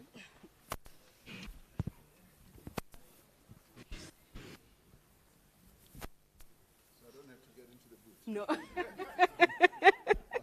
No, not at all. Here at the back, then we have the equipment and the systems that allows us to overlay all of the data from the cameras into a single platform so that we can analyze it and draw some meaning out of it, right? And for the first time in South Africa, we are able to then study the driver, the external environment, all at once and in the same place. And Temoko will just play this video for us. That blue dot is the one that's tracking where the driver is looking, right? So in this project specifically, we were looking at alternative road signage. So that road signage that you're looking over there is not quite visible, but instead of this white, it has what we call a fluorescent yellow color. So it is more reflective than our standard road signs. However, that color is not currently legislated in our road signs manuals and guidelines. And we are pushing to provide evidence or data that supports introducing these new signages. Is the driver looking at that because it's more visible? It's more visible. Yes. So our results are actually quite promising. It shows that the attracts. Yes. Sighting. Yes. So in low visibility conditions, it will be much more useful for us to be using the alternative signage, and we're trying to push to then get it out onto our public roads because currently it's not legislated.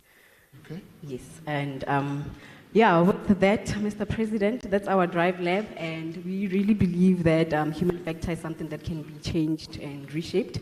I think very recently you mentioned that if you could, you would like close down our schools for 2 years and retrain our educators and transform our education system. Yes, and that vision is also applicable for road safety. So you want to stop all cars? No. We want to partner with you in shutting down the schools and inform the national curriculum, that we can train more aware drivers before they ever get behind the wheel. By the time they leave school, the curriculum allows for them to be safer and aware drivers. So inform training materials, inform better road designs that are more forgiving and cater for human error. And better enforcement mechanisms as well. That's what we're trying to achieve with this research. So research, how long will it go on for? Right now, we're hoping it will be in the final year because now we have our preliminary results and we're going to be taking it to DOT now.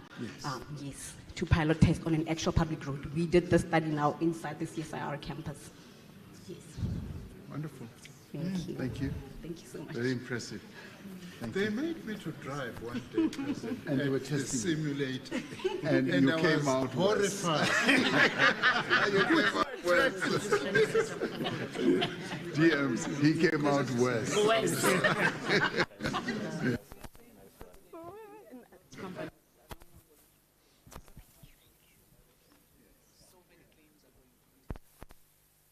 You're getting all this information. And For us, it's the safety, but people must be aware. indeed, indeed. It's very good.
We are going to move to this direction. Yes. So if you can move the side. I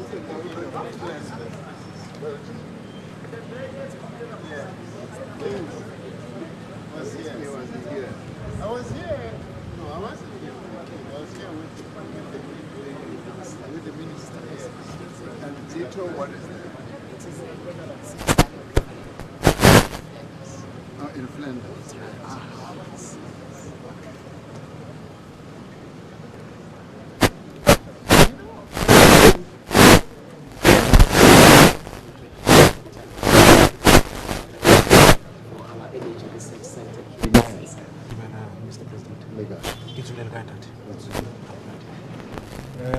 Thank you very much and welcome, Mr. President, Delegate. My name is Thabo Hlalele. I will be overseeing you this facility that we have. In a brief, I would like to maybe just give you an overview of where this started.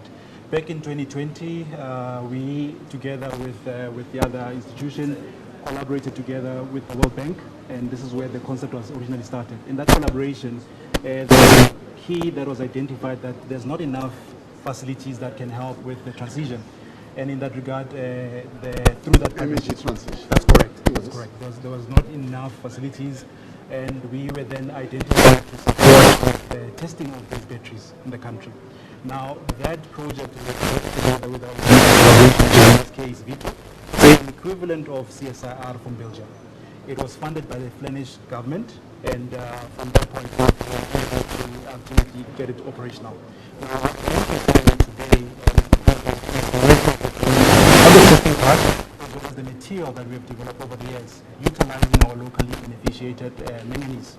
Now, it's important because we have a significant amount of manganese in the country, and we want to utilize it and add value. And also, in line with the development plan that we have in the country, we want to create a better manufacturing. Now, my colleagues here will be showcasing that part of the work that we've been doing, that we have received funding from the Department of Science, Technology and Innovation.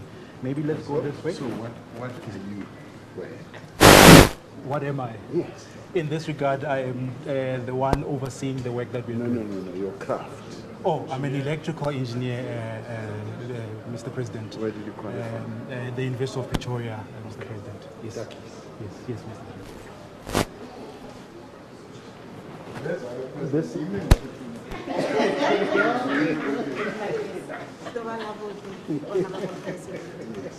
My name is Nomkanda Zamakela, and I'm here to show you the wonderful way. So, now what are you? What is your craft?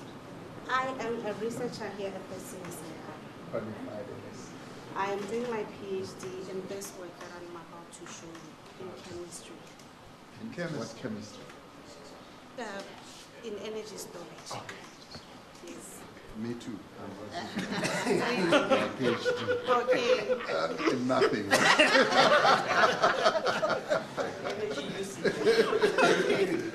So this is basically what we do here at the CSIR. As the CEO explained to you that this lithium-ion batteries were started here in South Africa by Dr. Mark Thakare. He was utilizing Dr. Mark Thakare. Oh, Thakare, yes. Thakare, yeah. Yes. Yeah, Thakare, yes. We basically utilize raw materials like manganese. We process them to make our IP, which is manganese-based cathode material.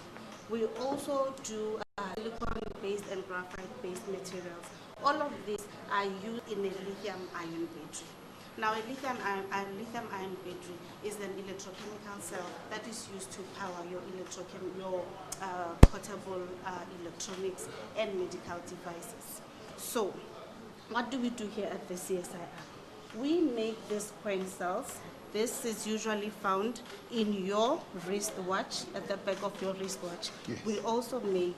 You make this? Yes, we make this using in the lab with our own materials. Yes. So what is inside? Inside here are these components, Mr. President. Yes. As you can see, these are the coin cells. Yes. That is what you have. Yes. These are the coin cell components. Yes. You have a spring, you have a spacer.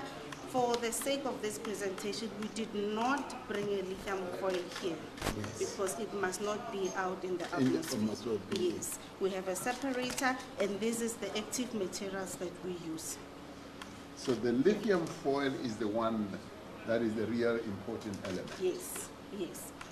Everything else is like covers up. No, Mr. President. What is it? It also plays a role in energizing. Yes, Mr. President. So your electrochemical cell is made out of the cathode, the anode, and then electrolyte that is sandwiched in between. So what happens is lithium is transported through this anode and the cathode to create electricity. So we make cathode materials. Yes. Yes. From the manganese that we have here in the country, locally sourced. Yes. And we make anode materials from the graphite that we also get here in South Africa. Yes. So why don't I work here? Come. Come to the lab. I should come and work here. So I showed you a coin cell. These are the components of a pouch cell. This was made by us also here. Is the lithium manganese oxide pouch cell. Yes. It also utilizes manganese. It is safe, more than your normal lithium iron phosphate that you get in the market. Yes. It is less costly. Yes. Yes, it's less costly. In terms of temperature also it is safe because it does not go through what we call thermal runaway. Yes. Manganese can withstand high temperatures and high voltages. So these are just the components of your pouch cell. This is the cathode side.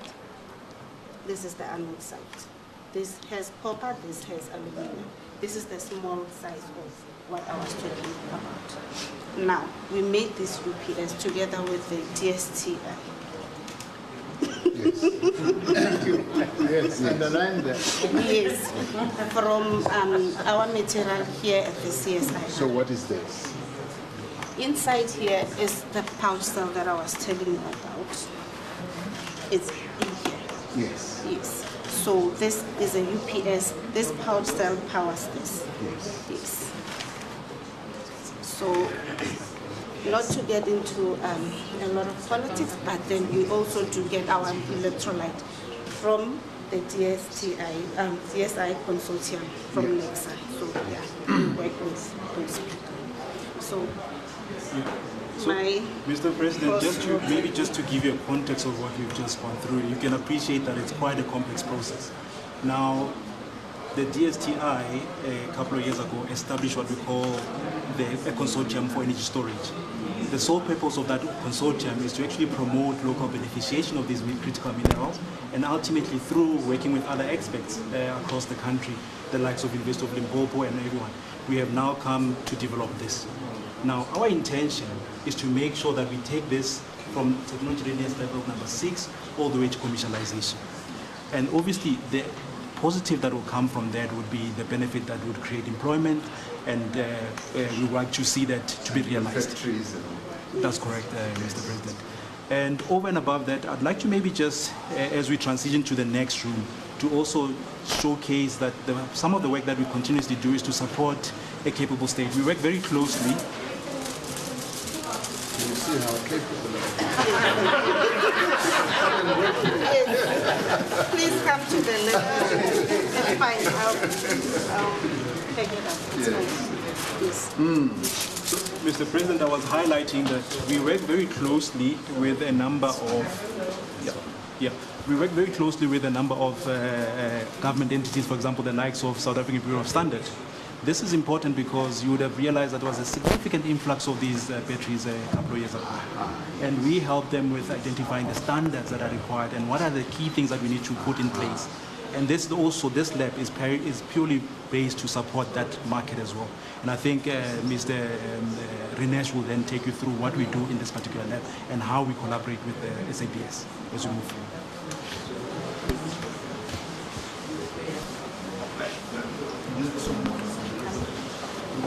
This is where you don't want cell phone. Now we can bring some phones. Oh, right. We do testing. Okay.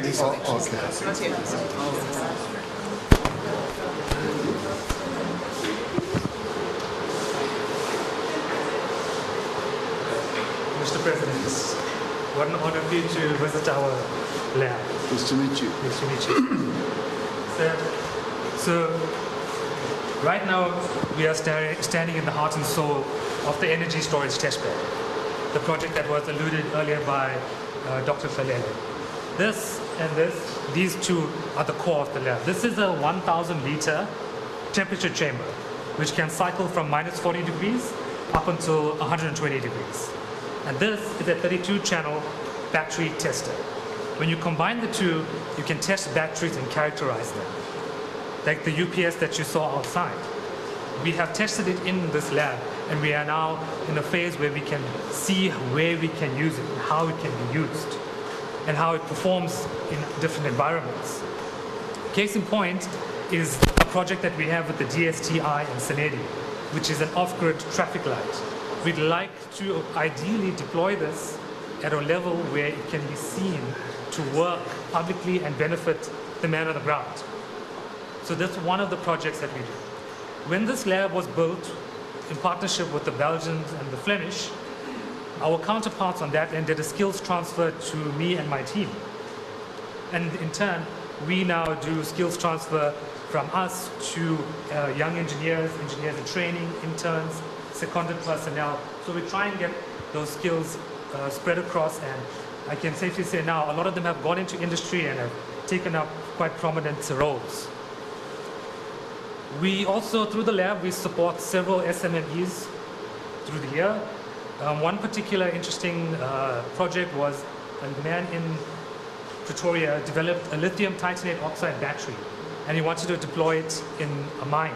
The mining conditions we know are quite harsh, so we simulated the environment here using the machines, and we basically tested whether the battery would be able to deliver what was promised, and it did, and it's now actually working. What is it powering? What is that battery powering? It's powering one of the mining vehicles. Okay. So impressively, we actually simulated at 75 degrees Celsius, and the battery was robust enough to survive and actually work. So it is working in that environment. What power does it put out?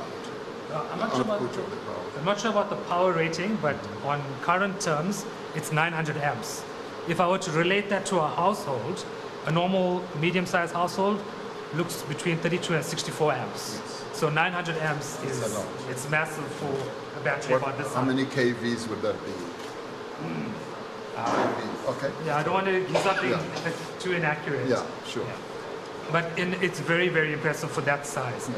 Yes. So if I were to say it's about 5 kilowatts. Yes. Okay. But it's for very short durations. Yeah. Very short durations. But is it rechargeable? Yes, it is. That's exactly. It is rechargeable. It charges very quickly, and it can deliver that power also very quickly, which is what makes that battery very, very impressive. So what happens then in this chamber?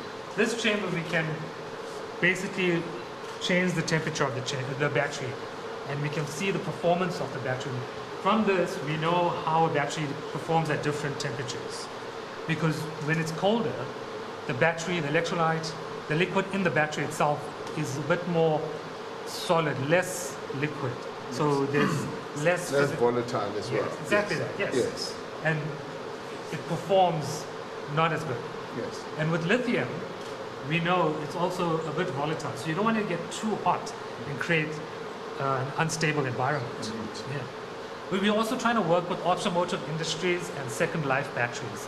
So basically, when a battery is finished in an EV, what do they do with it? So we're working on trying to work with the automotive industry on the second life battery. And this is also comes into the World Bank Energy Storage Partnership, where we have a working group, reuse and recycling of second life batteries. But are you able to determine the life of the battery? Because normally lithium batteries would go on for what, 7 years, 5 years, 7 years? Yeah, between 5 and 10 years, depending on the usage. Yes, that's exactly right. And normally they determine end of life between 75% and 80% of the original as it was when it was brand new.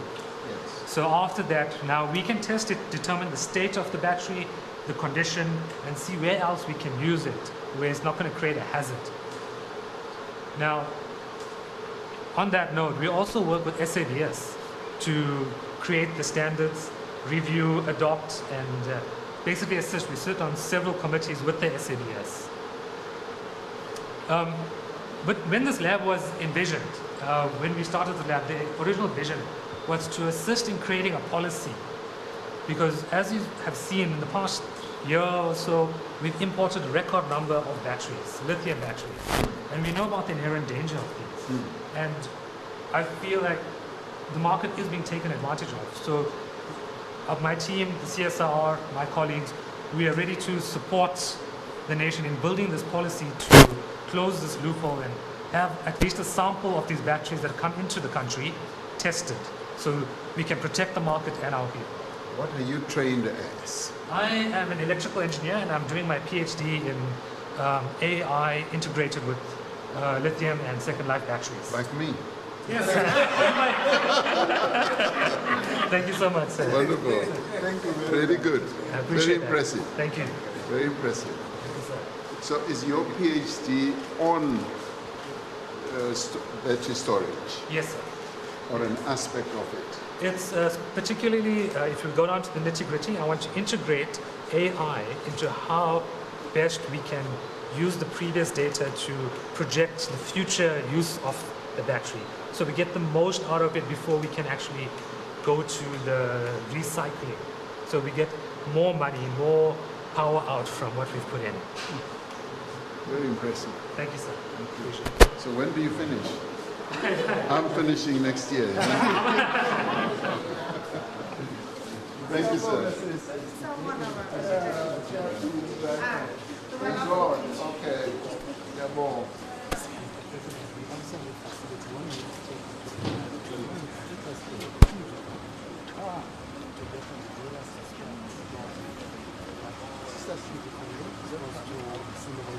When are we going to... Yeah, thank you. There's a picture. Yeah, is streaming ready? Are shift and we ready to stream it? Shift. Yeah, yeah, ready. You ready? Shift and start shooting.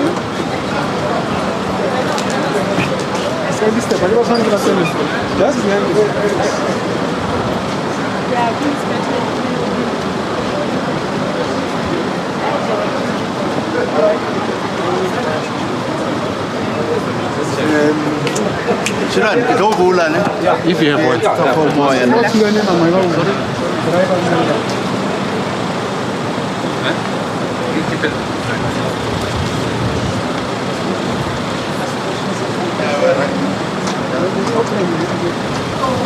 Rachel, squeezing us for time. Yeah.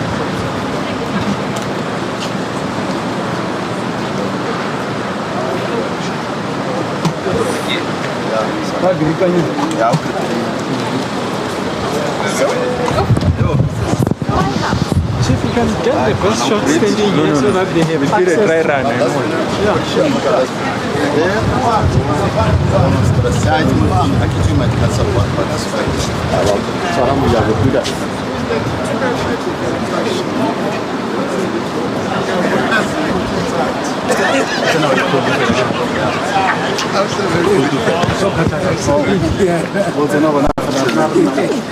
Mr. President, welcome. Pleased to meet you. Hello, sis. How are you? I'm very well. I'm very well. All right. Welcome to Advanced Chemistry and Life Sciences, where we do the work that supports agriculture, pharmaceuticals, food processing, agro-processing, health, advanced materials. And here is our team. You can see our facilities are industry-like. Yes. And what we do is support industries to enter this very sophisticated biotechnology space, yes, so that we can support the bioeconomy. And without further ado, I want to introduce you to my colleagues who work in those industry-like facilities to produce prototype products, yes, and also to train the workforce to work in our biomanufacturing, biopharmaceuticals, and agro-processing industries. My colleague Lara will take over. Hello. Thank you. Nice to meet you as well. So what we've got on display are some of the products You seem to know a lot I am about a chemicals. geneticist. I'm a geneticist by profession. And so what I do is I make biopharmaceuticals. So I've been making biopharmaceuticals against HIV, and rabies and other neglected diseases, but our team does a lot to deal with the work of pandemic preparedness, but also the work of catalyzing the bioeconomy, diagnostic kits, probiotics, cannabis in the corner, really looking to add value to that. So that's the kind of work that we do in these parts. To be a geneticist, what do you need to be first? Okay, so I did degree in biology. Yes. So it is very biology oriented. So that's the genetics. That's what we talk about. She's also a group executive. It sounds like this. What are you? I'm a chemical engineer. Okay. I studied chemical engineering and I did a postgraduate degree in engineering, but with a focus on biotechnology. Okay. So what we have here are some of the products that we've developed for companies. Yes. They apply to our program and they then get selected. And what we would then do is to take their concept basically to a commercial reality so that they can have a product that they can take to the market and test with the market, and then they don't need the infrastructure we have. We use that to get that product to a certain point for them, and they can then go and test the market with the product. So would what you do here also contribute to our R&D processes as a country? It does? It does. It does. Because most of the IP that gets used by these companies is generated by us. So we do the research and development, and we work with these startup companies to take those ideas and the IP generated into the market. So we are the bridge between the research and development. We do some research and development, and there is industries on the other hand. There is a whole translation process in between the industries and the R&D, and we do that, what we call translational research and development, to make products and services out of R&D outputs into products and services on the market. Okay. Carry on. Okay, so we would use their technologies and the infrastructure we have and help them then to embed technology basically in their companies. So many times you've got entrepreneurs that have a business background or that don't have a technical background, but they've got great ideas for businesses, they've got the business acumen, and we will then be kind of like their R&D arm and provide them with their technology base so that we can localize technologies from overseas, for instance, and make it applicable to our South African context and our continental context. And we can then make sure that the products that we do develop addresses the exact need that we have in South Africa or on the continent. Who is the initiator? Is it the company that comes to you, or you do the initiation here, or is it both? We have both, but in this typical program, we would have a call, expression of interest, and the companies approached us, and they come with their ideas, and we would then evaluate and say, which of them can we support with the technologies and the backgrounds we have. So if I come to you and I say I have cow dung, yes, and I want this cow dung to be converted into a food substance, yes, you would help me. So that's part of the due diligence. We'll then say, what is truly the feasibility of turning cow dung into food? Yes. And so that's the assessment. So if it's way out there, maybe not. If it is feasible, then we do it. But I think important to mention is the fact that we have the facilities inside here that can do most everything when it comes to biospace. And then also to develop the young people, the graduates in South Africa and on the continent to be able to work in these companies, to come with a basic degree, maybe in engineering or biochemistry, and to be then able to say, can they also be product and process developers? Can they work in that company and staff the big industries like our vaccine production in South Africa? Can they work in those companies? And we help them then with those skills. They come here for a year-long internship or 6 months, and they then get these skills. And we've got several training programs. Our most recent one also trains people from the rest of the continent. So this looks like a laboratory with tubes and all that. Is it, or you're just showing off? It is an industry-like facility where we do distillations. It's not in process now. So we do distillations to get products out of natural products, to get valuable metabolites out of natural products. So we get all these indigenous plants, and then we work with them, we characterize them, we profile the good things that they have, and then we extract those good things to make medicines, to make supplements, to make cosmetics, to valorize our indigenous knowledge systems. That's what we So do. what is this? So what we have here is some cleaning products based on microorganisms. Yes. The microorganisms have been screened for their ability to break down fats or to reduce bad smells, but they're all natural, so much more for a greener economy, and also from locally sourced microorganisms. So not microorganisms coming from another country, but from our local microbiome that we have in our country. Another example is probiotics. We don't really manufacture probiotics in South Africa, and it's really important for health, especially if you've been taking an antibiotic to build up your microbiome again. And so we've demonstrated that we can make probiotics at a pilot scale, and the company then actually valorizes it even further by putting that microorganism into a shake. Let's say you've been ill and you can drink a shake, you can build muscle, but you can also recover from illness. And this is it. That's the cleaning product. Oh, this is the cleaning one. And I the mustn't one there drink is that. the, no please not. Although you probably will not have much of a bad effect. Yes. And then next to it is the probiotics that we've developed for a company called Velobiotics.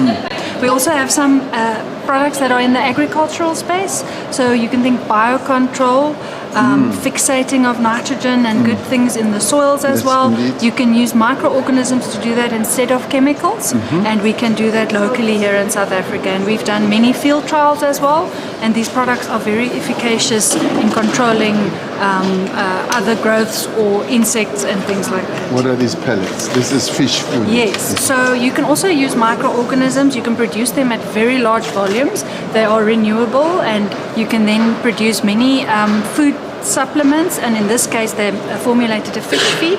So in your aquaculture, tilapia, you can actually grow fish on those microorganisms. So you don't feed them any offcuts or anything, you feed them from microbes that you can keep on generating as much as you want. Wow. It's an interesting one. Let's not miss this one. It's actually a mushroom that has been cultivated in the labs using microorganisms. You can use it as a protein. Wow. So instead of growing a mushroom, you grow it in a bioreactor, and you can control the process very tightly. Every time you have exactly the same amount of protein in that mushroom. So the quality is good, and so it's great for a food supplement. But mushroom powder can be used in soups. It can be used as a nutraceutical as well. And different types of mushrooms. This is one type, but we know from especially the Chinese medicine as well, they believe a lot in the properties of mushrooms. And so you can take any of those mushrooms and build a cultivation process so that you can produce a commercial product from them. Very interesting. Very interesting. And what is this? So this is an interesting thing. We call this our reagent type of product. So we have small micro beads that you put, and Rachel is actually much better positioned to explain this, but they have little identifying molecules that can preferentially extract from a liquid certain proteins or vaccine targets or things like that. They have magnetic centers, so instead of normally you would spin them at very high rotational speeds to separate out those materials. Now, because it's magnetic, your plate at the bottom has a magnet. It separates those particles with those molecules of choice, and it's an easy separation process. And these are normally used in laboratories, especially this company has had a lot of success in developing these products for cancer research, and it is used internationally as well in laboratories to be able to do that type of R&D. So it's a reagent for R&D. Very impressive. And then CapBio is the detection kit for COVID-19. When COVID-19 first hit, we didn't have kits. And so we made enzymes and reagents that we use to then make our own homegrown COVID-19 detection kit that was approved by SAPRA. So we're very proud of that. But Mr. President, we do have more to show you for the cannabis. I want to see the cannabis. That's very exciting. I want to see the cannabis. Please welcome. So this is the cannabis. Yes.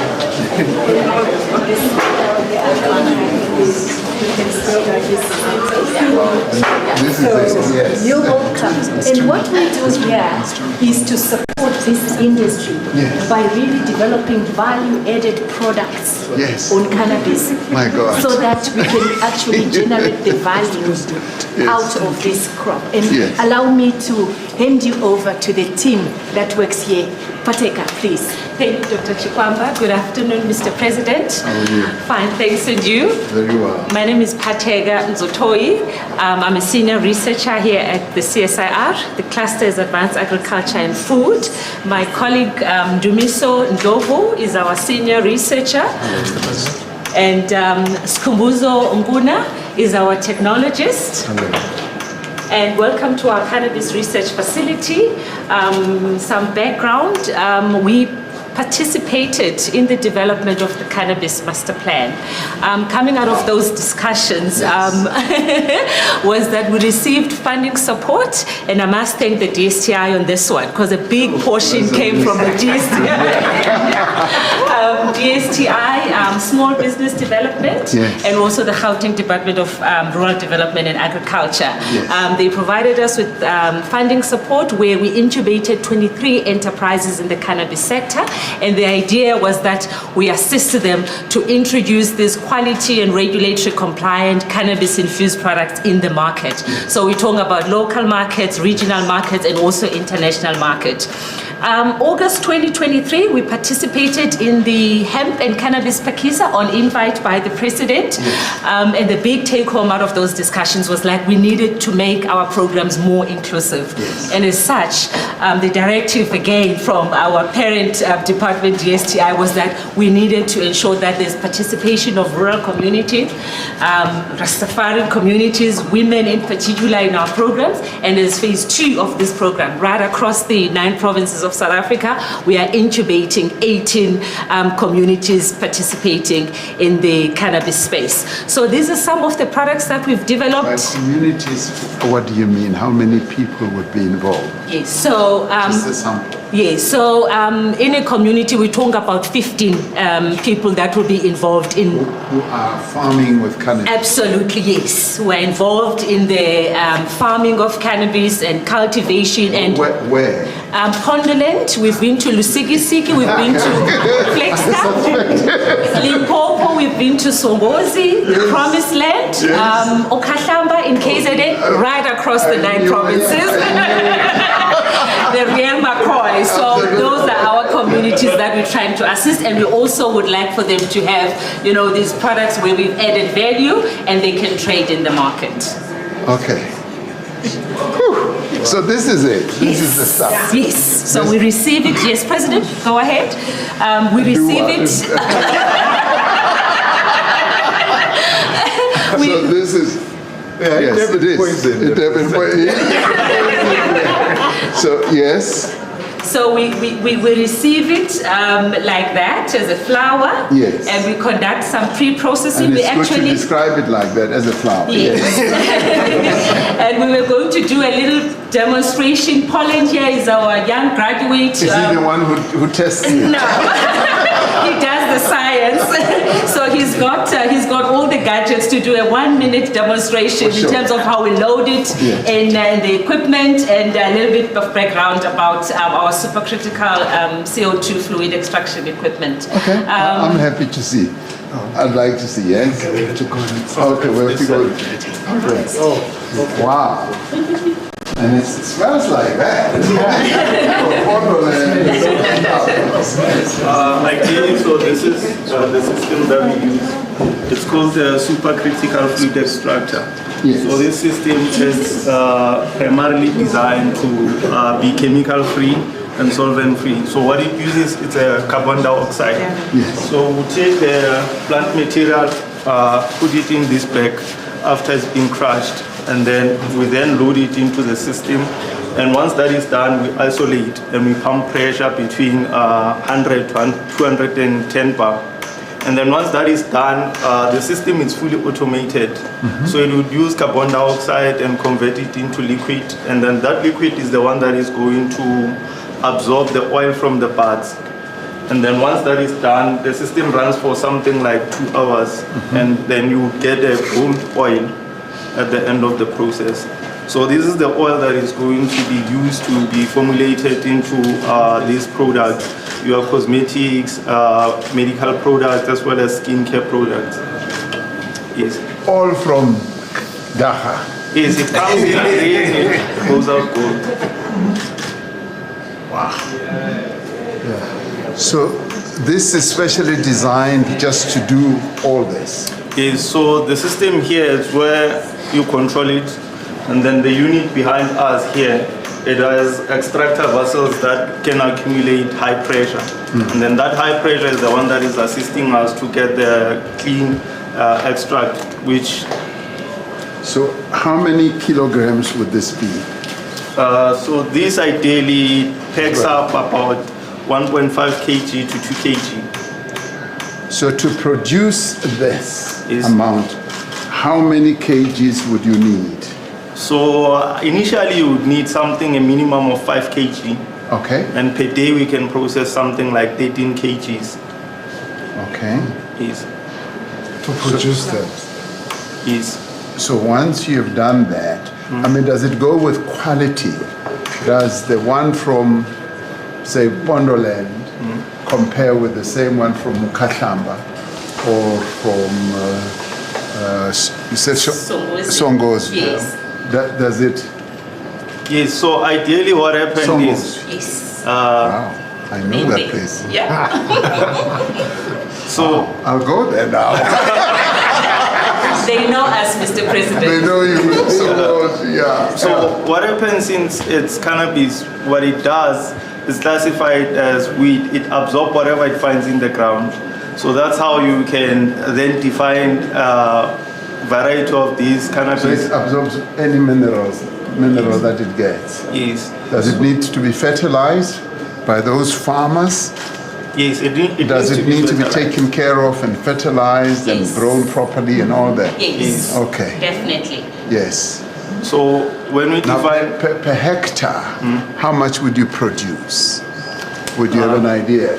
Yes, most definitely. Yes. So in terms of hectares, that goes with licenses. Yes. For example, if I possess a 50-hectare license, yes, you can then plant for about close to 50 hectares. Yes. From that 50 hectare, if you are doing medical cannabis, it has to have something like a 1 meter radius between them. Yes. So from 50 hectares, you can have around about 200 kg. Okay. And then if it's hemp, which we use for fabric and other industrial application, then it could be closer to each other. Then it can ramp up to about 6,000 kg. So the hemp is not that flower.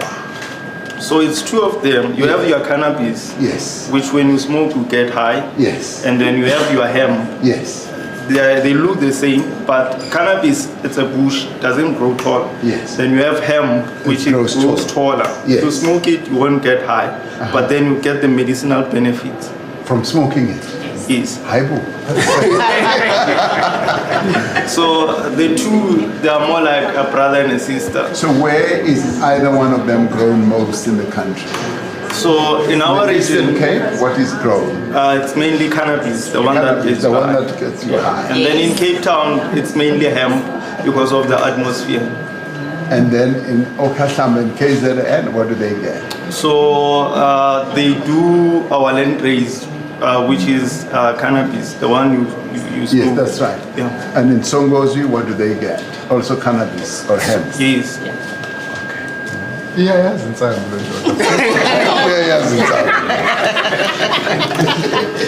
So now everybody who does all this has to be licensed, right? So yes. And licensed by who? By you can be licensed by Delrat. Yes. They will give you a hemp permit. So Delrat, they regulate seeds as well as hemp. And then the SAPRA. So SAPRA is in charge of the cannabis because it's considered a Schedule 6 pharmaceutical ingredient. That's right. Yeah. So if you are into like hemp, you go via Delrat. And then if you are into medicinal cannabis, you then go via SAPRA. Yes. And then in South Africa, we are standing on 3 legs. you have recreational cannabis, which are people who we call them Rastafarians. So they grow it for their own use. Yes. And then you have your medical cannabis, of which is what they use in greenhouses and all that. And then so some have started doing it in greenhouses, isn't it? Yes. So that's why you get your high-end products, and the high-end product would then be used in like pharmaceutical application, medicinal application, as well as research. And then finally you would have hemp. So hemp is mainly supporting the industry in terms of textile, fabric, as well as automobile. Yes. High-end doesn't mean high. No. Well, high-end is a product which is quite fine. Yeah. For example, you can have cannabis, which is this, and then we then do some research and refine it. Then you have something called a THC. So a THC is the actual component that makes you high when you smoke it. Now, the seeds, do people trade in the seeds as well? No? Yes, so seeds, we have seed bank. Okay. Wow. So seeds, they are more like categorized in terms of their strain. So in South Africa, we have varied local strain like your Devon poison. So that's a seed you buy. Yes. Yeah, so seeds, they go with categories. You can buy Devon poison, you can buy Swazi Gold, you can buy Charlotte Shepherd. So those are a variety of seeds, and they grow differently and they adapt to various regions. So you know all this and you tested Mr. President, thank you so much for visiting our cannabis research facility, and we would like to give this to you to take home and try. And try? What do you mean? Am I going to have to? This is not for. They won't make you high, we promise. Now, I forgot to ask. The food, the ones that Minister Motsoaledi is fighting against. Gummies and stuff. Yes. Gummies, because he once came, but thank you very much. He once came to show me, and he just laid them all out. Chocolates, brown, white chocolate, Devon poison in a can, you name it, everything, every product made out of cannabis, but as food. So what about that? Talk to me about that. So as a responsible science council, we work within the boundaries of the Department of Health and also SAPRA. So they give us a research permit or the license to conduct the research. So all the oral products that we've developed and produced and handed over to our enterprises for trade, they contain CBD isolate, all the oral products. So that is the part or the component that when you eat or when you drink it, it won't make you high or it doesn't have the psychoactive effect. However, it's another one, the other one? THC. Yes. So all our oral products, because we're working within the regulations, absolutely, of SAPRA and the Department of Health based on the licenses that we've received. So we've made use of the CBD isolate. So we will still get the relaxing effect or, the calming if you're anxious without getting high. Okay. Any illegal production of that? Any illegal production of hemp or cannabis-based products? Yeah, we've seen in the market, some of the most dangerous gummies out there, full spectrum. And these lollipops. Yeah, very addictive. And I believe they come from outside. Offshore. Absolutely. Like the Netherlands and places like that. Yes. Okay. So they are not produced here? No. Not yet? No. Not yet. Very good. What is your craft? What did you learn? I studied at TUT. I did a diploma in analytical chemistry. Okay. And I'm currently doing my advanced diploma in pharmaceutical sciences. Specializing in cannabis. What is your craft? I did chemistry and applied chemistry at UCT, and then CSIR was kind enough to absorb me, and they've now taken me to a master's degree in innovation. Prior to joining the CSIR, I was working in the industry for 15 years, and this is my 10th year at the CSIR. Wonderful. What is your training? My training is, I have a master's in organic chemistry. Okay. So I mainly focus on the process development within the agro-processing group and also synthetic chemistry. I studied at the University of Limpopo, and I've been at the CSIR for 5 years. Okay. Wonderful. Thank you so much, Mr. President. It was a pleasure meeting you. Nice to meet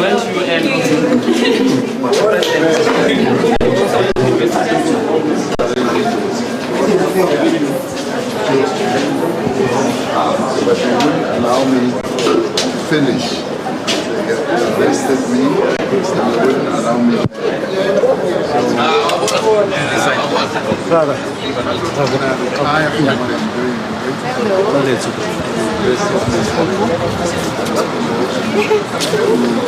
Yeah, finish. Or go and do something. Can I make one president, please? Yes. So the benefits of being one president. Oh, you are born through here. I enjoy it. I really enjoyed it.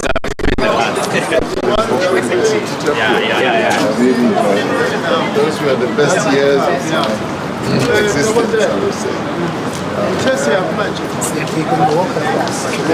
Okay. Yes, I'd like to see that. Then we end with the wind. Then we go to the wind tunnel. Mr. President. How are you, sir? Fine, and you? Very well. Mr. Romule. Yes. I'll be taking you through the next two facilities. So the issue of grey listing, the team we're going to detangling the country out here, they are able to track illicit money flow. Yes. So they are working with Sabric and the Reserve Bank in terms of doing that. It's the same team that developed the smart ID card.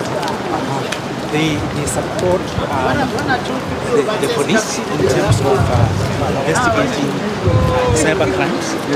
They support the security agency.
You can sit. I'll let you know.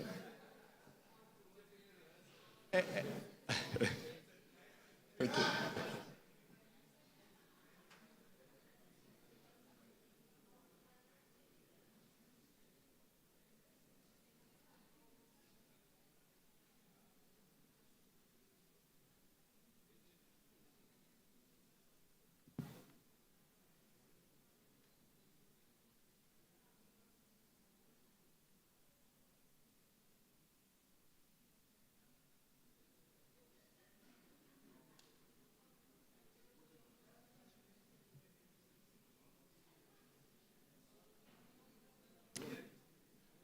Ladies and gentlemen, may you rise to welcome the President.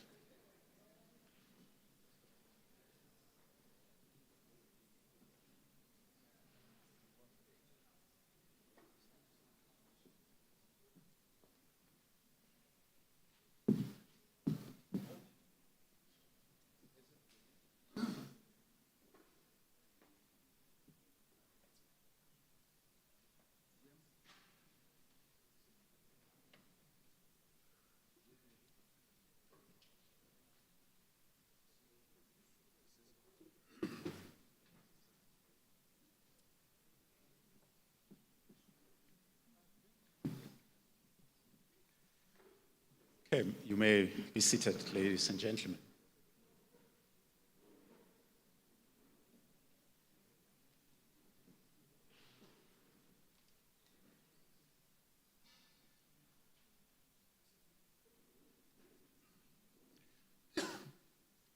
Mr. President, we would like to welcome you together with the Minister and the Deputy Minister and our CEO and our distinguished guests.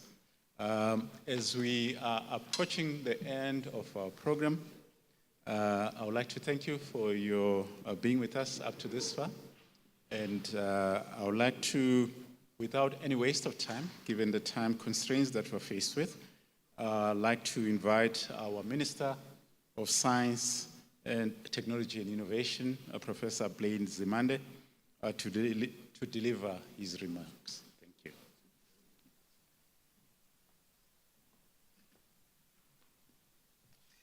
Thank you very much, Program Director. Honorable President, Your Excellency, Mr. Cyril Ramaphosa, the Chairperson of the Portfolio Committee, Ms. Shiviti, our Deputy Minister, Ms. Gina, Acting DG, the CEO of the CSIR, Dr. Dlamini, and your senior executive. Good evening. I'm going to be very brief because we have run way over time. And let me start, President, by expressing my appreciation in particular as the minister responsible for this, amongst others, for the time that we have spent here. There must be very few instances where you spend such a long time in one institution. As you know, President, in terms of your own assignment to us, the core mandate of our ministry and the department is to promote and support South Africa's national development agenda, as expressed in the National Development Plan and the strategic priorities of the 7th administration.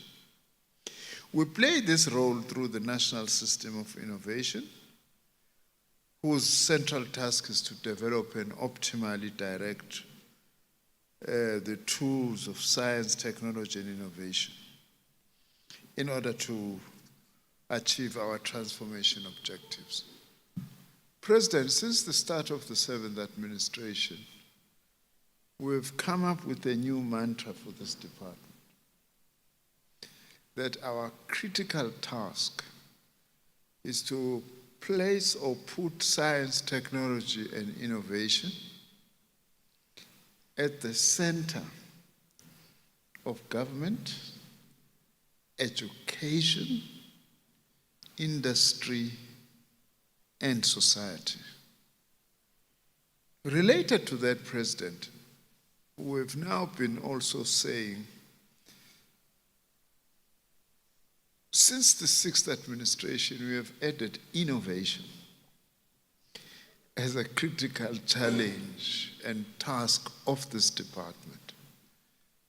We are no longer just a traditional research, science and technology department, but there must be a link.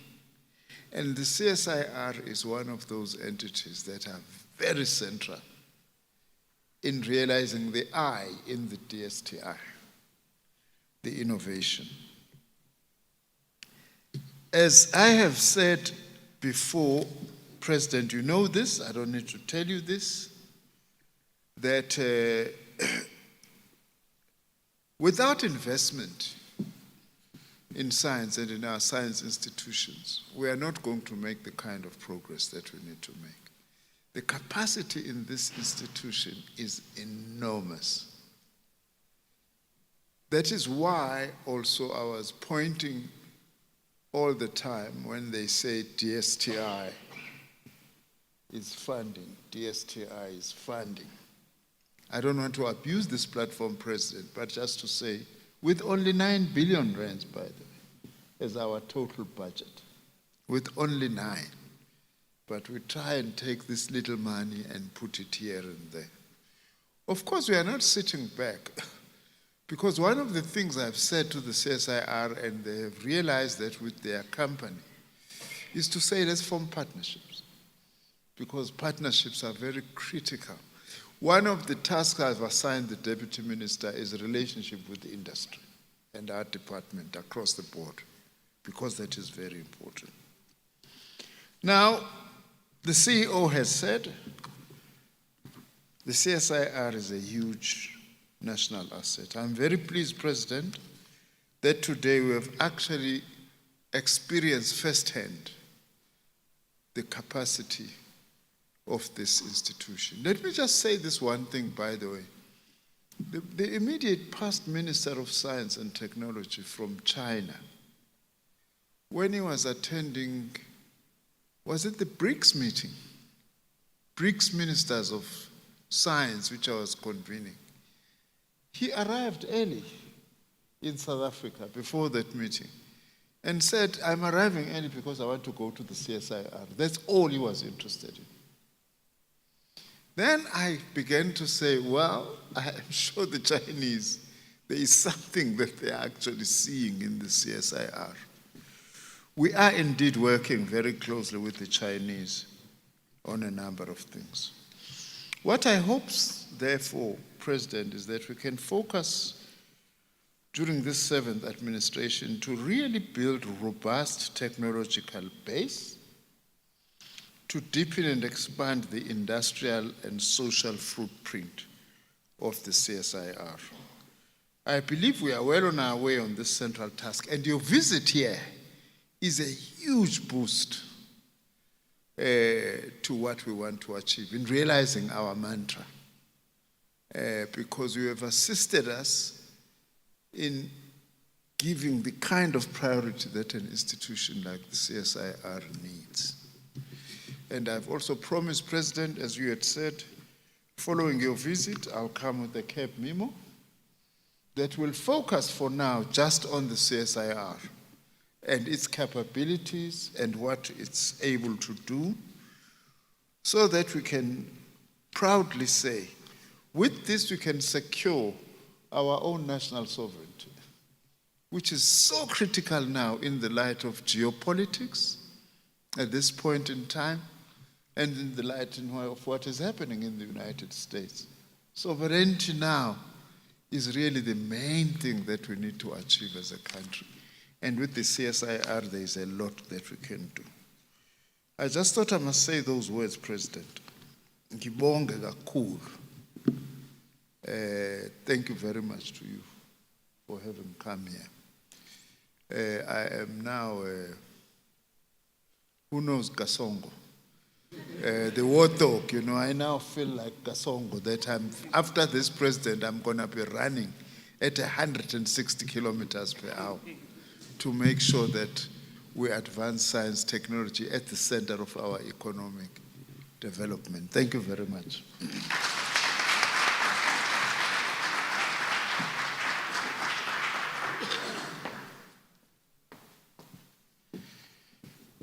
Thank you, Minister Nzimande. Ladies and gentlemen, the moment we've been waiting for has finally arrived. And it's my honor and a privilege to now invite our Honorable President, President of the Republic of South Africa, Mr. Cyril Ramaphosa, to come and deliver his presidential address. Over to you, Mr. President.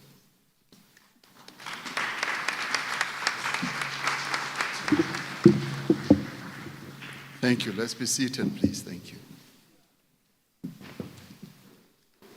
Thank you, Program Director, Minister and Deputy Minister, and indeed the CEO of this wonderful facility. It was the minister who came up with the idea once again that I should come here, but not only to come and see one aspect of the work that is done here, but to come and be presented with what you all have showcased today. So, Minister, I'd like to thank you. And for me, it is a real pleasure to be here, particularly in the 80th year of the CSIR's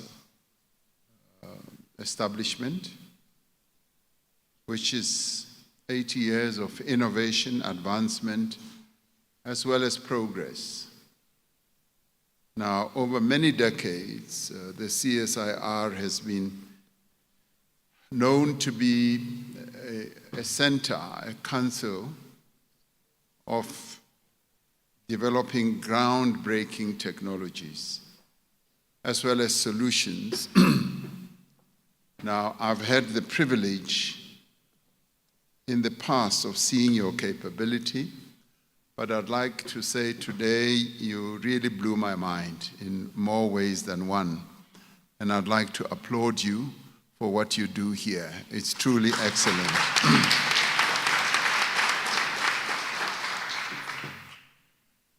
And it's also obviously very tempting to go over every thing that you showcased, because they are all absolutely excellent. And one would also be tempted to say that we're ending up here in this wind tunnel, which excites me a great deal. But believe you me, everything that I saw today just got me so excited. And at one of them I said, why don't I work here? And if I had my way, I would. And I guess if I had my way and the education and the knowledge, I would give it all up and come and work here with you. So this is a real wonderful place. This place is far better than being at the Union Buildings, I can tell you. And it's wonderful that we have such a real treasure in our country. And with the advent of democracy in 1994, the CSIR truly embarked on an incredible journey and a trajectory of aligning itself with the values of our Constitution. And from what I heard from you, Dr. Dlamini, this morning, I could hear that the CSIR is a true treasure for our nation. And even as you were just articulating what the CSIR does, I knew then, before I even had a chance to see all the presentations, that we make a really big error in government not to rely on the CSIR. at a moment of great crisis and danger. It was Minister who said, Minister Nzimande said, Mr. President, let's go to the CSIR. And indeed, we came rushing because you had already developed certain capabilities in a number of ways to help us deal with the crisis not only our country was facing, but the world. So we came in a rush, and you distinguished yourself as a truly capable facility and center. And today, you have displayed to me, you want to give me water? Thank you. You have displayed to me and us precisely what your true capabilities are in many, many ways. I mean, they range from the use of cannabis, dacha, right through to having the capability to develop missiles and aeroplanes and cybersecurity systems and all what I saw today here. As I listened to Dr. Dlamini, I immediately knew that in government we don't use you enough. I immediately told him that we're not using the CSIR enough. You are a government-owned facility or entity, and you do a great deal of work for others in other lands or in other countries. And when we have used you, you have demonstrated that you are more than capable.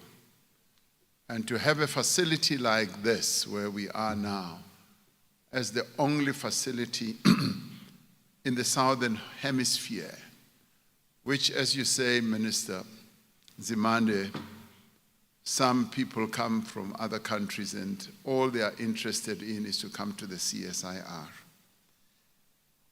And we don't use you enough to find solutions in a number of endeavors that we need to find solutions for what we do in government.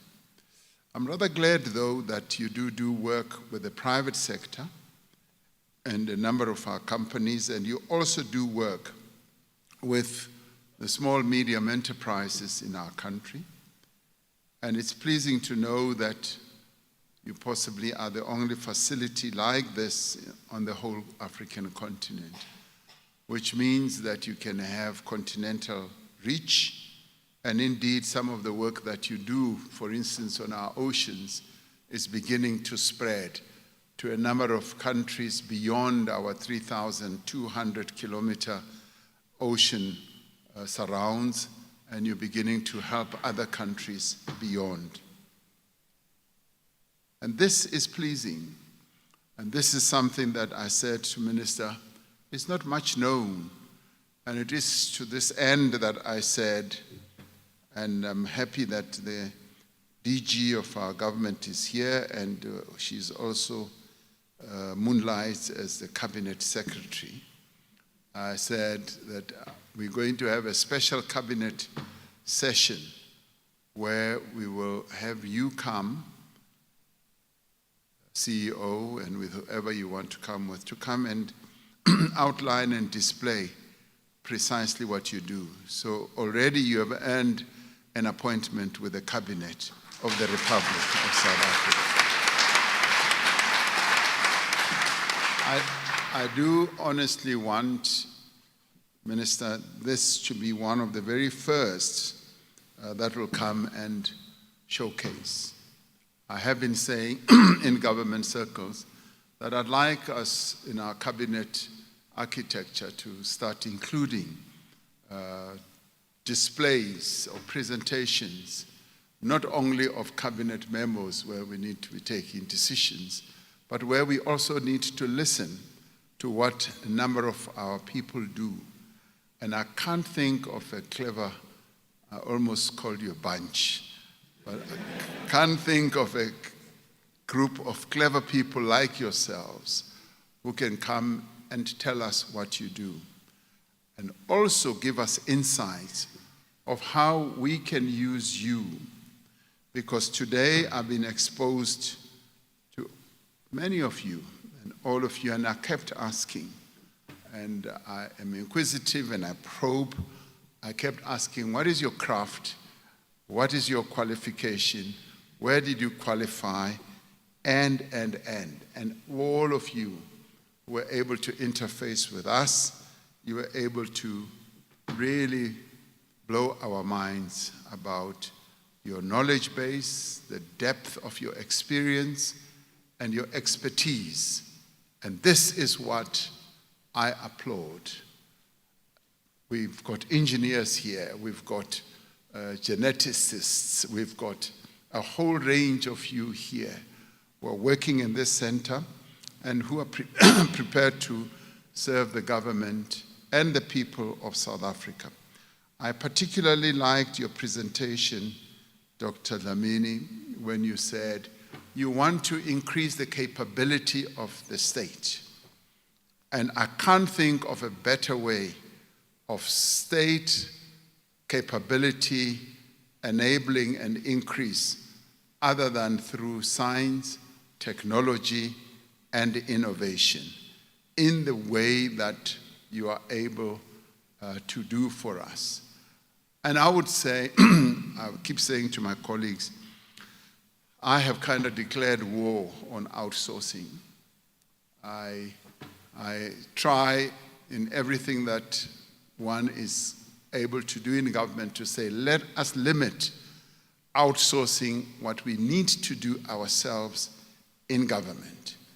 Let us increase our own capability. Let us find people and ways and innovative ways as well as technologies that can be inherently homegrown in South Africa by our own people who can do the work. Now, you have proven to me today that you are those people, and you are the people that we can rely on to find solutions in a variety of challenges, in a variety of things that we need to do. So I rise here and I stand here to say, Dr. Dlamini, be careful what you ask for, because as they say in the classics, you may get it, and you are now going to get it, because I'm going to make sure that we utilize the CSIR to the fullest capacity and capability. We often say we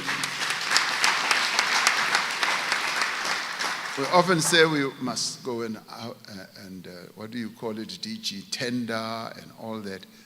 There is no better tenderer than the CSIR in my books. So I want you to tender.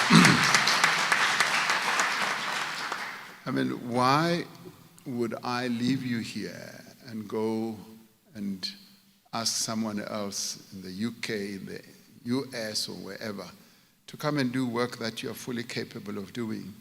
What I have come to learn today is that you are so well skilled, and your skill, experience, and knowledge covers many areas of many things that we do in government, be it in agriculture, be it in cybersecurity, as I said, be it in all the things that you displayed to us today, in health, and also in identification of persons, and helping us in a number of areas. So I have also, and also in transport safety, there's a young lady who said that they are going to reduce accidents in the country as well. Who would ever have thought that the CSIR would be able to dabble in an area like that, which continues to be a major problem to our country? So today, I'm really pleased to have been briefed on what you do and what you have demonstrated as your capability. I'm hugely impressed about how you are also committed to enabling government to meet and address its various priorities, which is increasing the capability of the state and also beginning to address issues such as helping with the industrialization of our country. We are one of those countries that, with the advent of our democracy, we deindustrialized. The manufacturing base in our country started receding, and it is this that we now need to build back. And you being a center for science and industrial research, and who are so adept in a number of areas, you can help us to address the challenges we face in relation to job creation, reducing poverty, and also ensuring that there is inclusive growth. In many of the things that you put forward to us, you continued to underpin what you were putting forward with the need to increase the capability of the state and also to help us address our various challenges. The intellectual property that resides here is quite impressive. As I heard you say that you even register so many patents, and that in many ways is what I also found impressive. You are a center of science and innovation, and this you were able to prove to me in more ways than one. So I see the CSIR as a success story for South Africa. It's a South African success story. And you must stand proud in knowing that you are at the top of what science and innovation and research is all about and contributes to our country. And I applaud you for being that type of center. And thank you very much indeed for living up to taking our country to that level. You are our high-level scientists, innovators, and researchers. And so therefore we are critically proud of you, enormously proud of you rather. And the capacity that you have as the CSIR here is absolutely critical in building state capacity, but also in increasing our research and development advancement. We are not spending enough money on research and development as a country. Countries such as China are excelling today because they spend well above 5% of their GDP on science, on research and development. And there are quite a number of companies in China that I hear are spending up to 10% of their turnover on research and development. And if there is a facility or a center that can help us advance more when it comes to research and development, it is the CSIR. And money, yes, Minister Nzimande, that we can spend in science or in research and development, even as we channel it through Department of Science, Technology and Innovation, is money well spent, because as I applaud your department, I can already see the results of what you do. You decry the fact that we are only given 9 billion, but I can see what that 9 billion rand is doing. So thank you for using the government's money really properly, because we can see the work that is being done here. So we want the CSIR to continue producing the work that it does, but I'd like you to do much more than what you are doing. And it now behoves on us as government to utilize you to full effect. The reason I want a presentation to the cabinet is to enable our various departments to have an insight of your capabilities, so that as they do their work, as they put together their own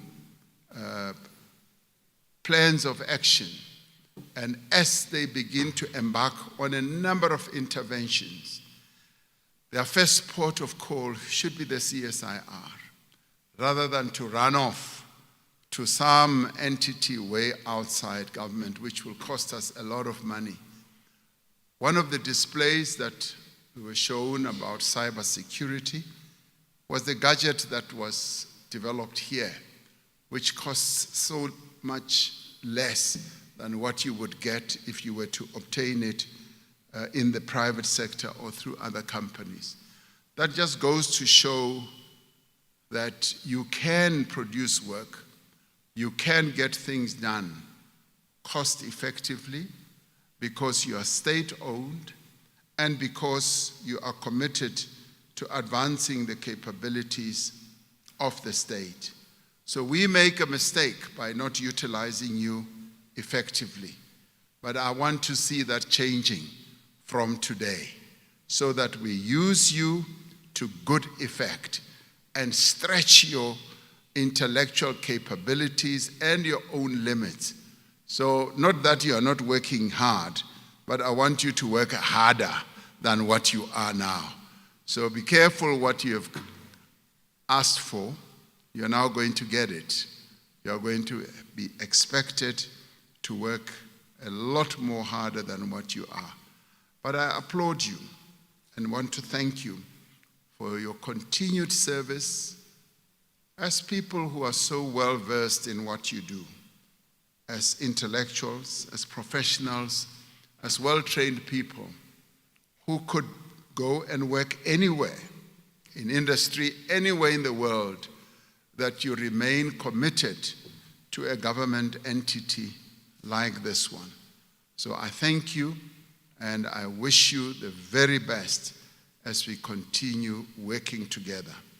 And underline as we continue working together, because I'd like to come back here and see the newer innovations that you are working on and the various responses that you will have to the work or to the commissions that we are going to give you. I'm now convinced that we should be able to work together. I'm rather pleased that the presidency has already become so well engaged in working with the CSIR on the national digitization process. And I'm glad that people in the presidency already come here and you are interfacing with them. So I want to stretch it to many more departments. And I want to see our ministers, Minister Zimande, coming here, interfacing with our scientists, interfacing with our engineers, and interfacing with all the people who work here so that we can advance the interests of the country. So thank you very much. I feel hugely humbled. And as I said, when I grow up, I want to come and work here. Thank you very much.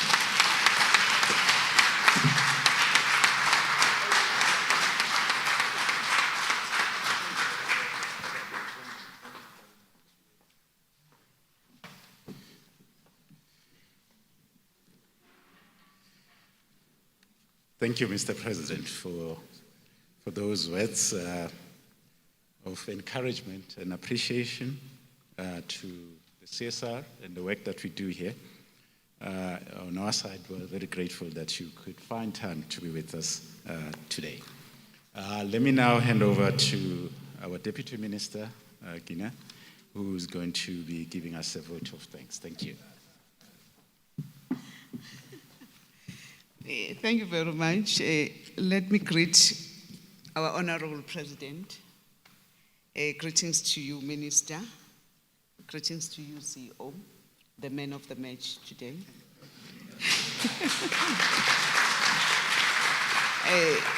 Let me greet our Honorable Chairperson of the Portfolio Committee. If we don't greet her, President, we'll be in trouble when we go to Parliament. Greetings to our DG. Let me just observe the protocol so that we save time.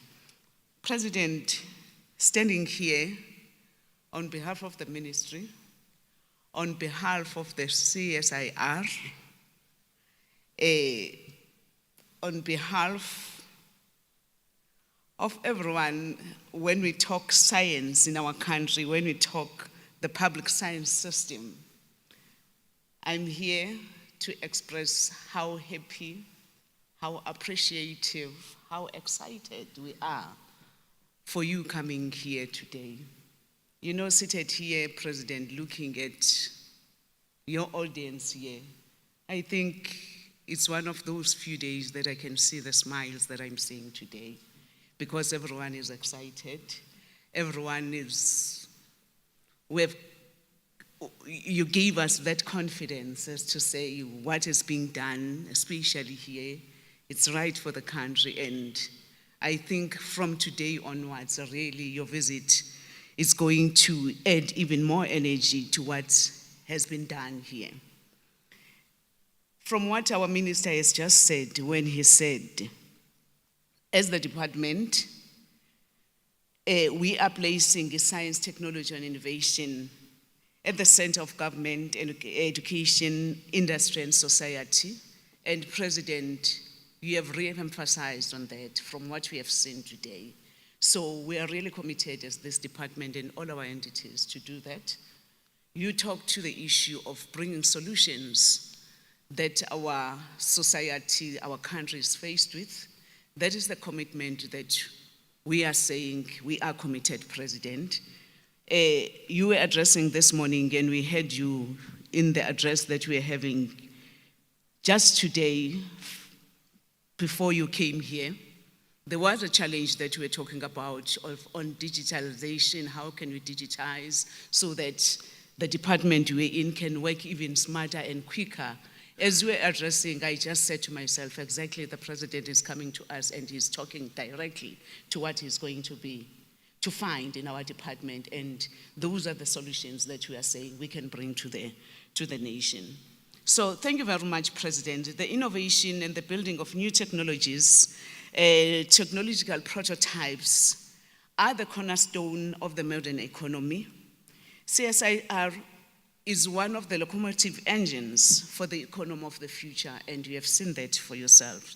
So really your visit, President, will help us to remind our industries about the vitality of this great government agency that is CSIR for their own industrial leapfrogging. And we hope so much, as we are saying, they will be getting lots and lots of people that will be coming here to make use of the facilities that we have. So, President, we also wish to thank various components of DSTI, CSIR, and the Presidency for the good work that they've done. I know there were a lot of meetings when they were preparing for your visit, and it was a hard work for quite a lot of months to ensure that your visit is possible. Finally, President, when you come to the Department of Science, Technology, and Innovation and our entities, we always stick to our African culture, as to say, umuntu ofikile ekhaya, President, akaphumi engaphuzanga engaphethe lutho okubonisayo ukuthi ubevakashile ekhaya, sihloniphe. I would really love right now, President, to present to you isipho nje esincane esiyothi muhleli ePresidency, and remembering your visit and your comments and the commitments, President, that you have made. Ihlale kukhumbuza ukuthi you were there, and it's just a token of appreciation, President, of which I would love to present to you.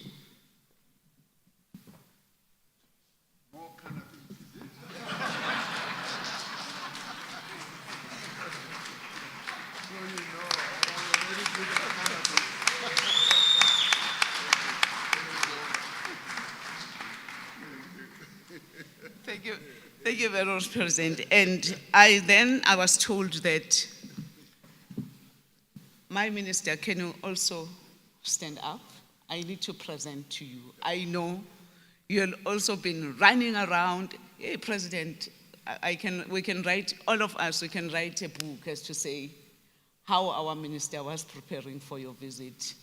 And really, we are all excited, and we can see our minister smiling that indeed it happened, and the fruits that we are bearing today. So, Minister, there is also a token of appreciation for the hard and the beautiful work that you do for them.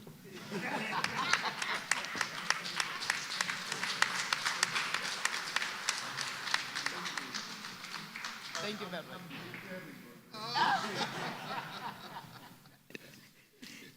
Lastly, can I call upon our chairperson of the Portfolio Committee? Chair, it's good that you come closer so that you understand really what is it that is done in the department. We really appreciate the time that you have spent with us today. We also have a token of appreciation that you were with us for the whole day. Thank you very much. So thank you very much, President, again for the visit. Thank you, Program Director.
Thank you very much, ladies and gentlemen. My present, Mr. President, is my request in the morning to sort out that other gentleman who calls himself Dr. Malulu. I'll appreciate that. Thank you. Ladies and gentlemen, we've come to the end of our formal proceedings this evening. And so I would like to thank you for your participation and your contributions today. And I would like to request that you stand up as we allow our President to take leave. Thank you.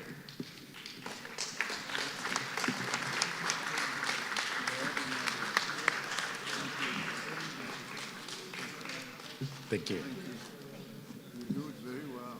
Thank you. Thank you.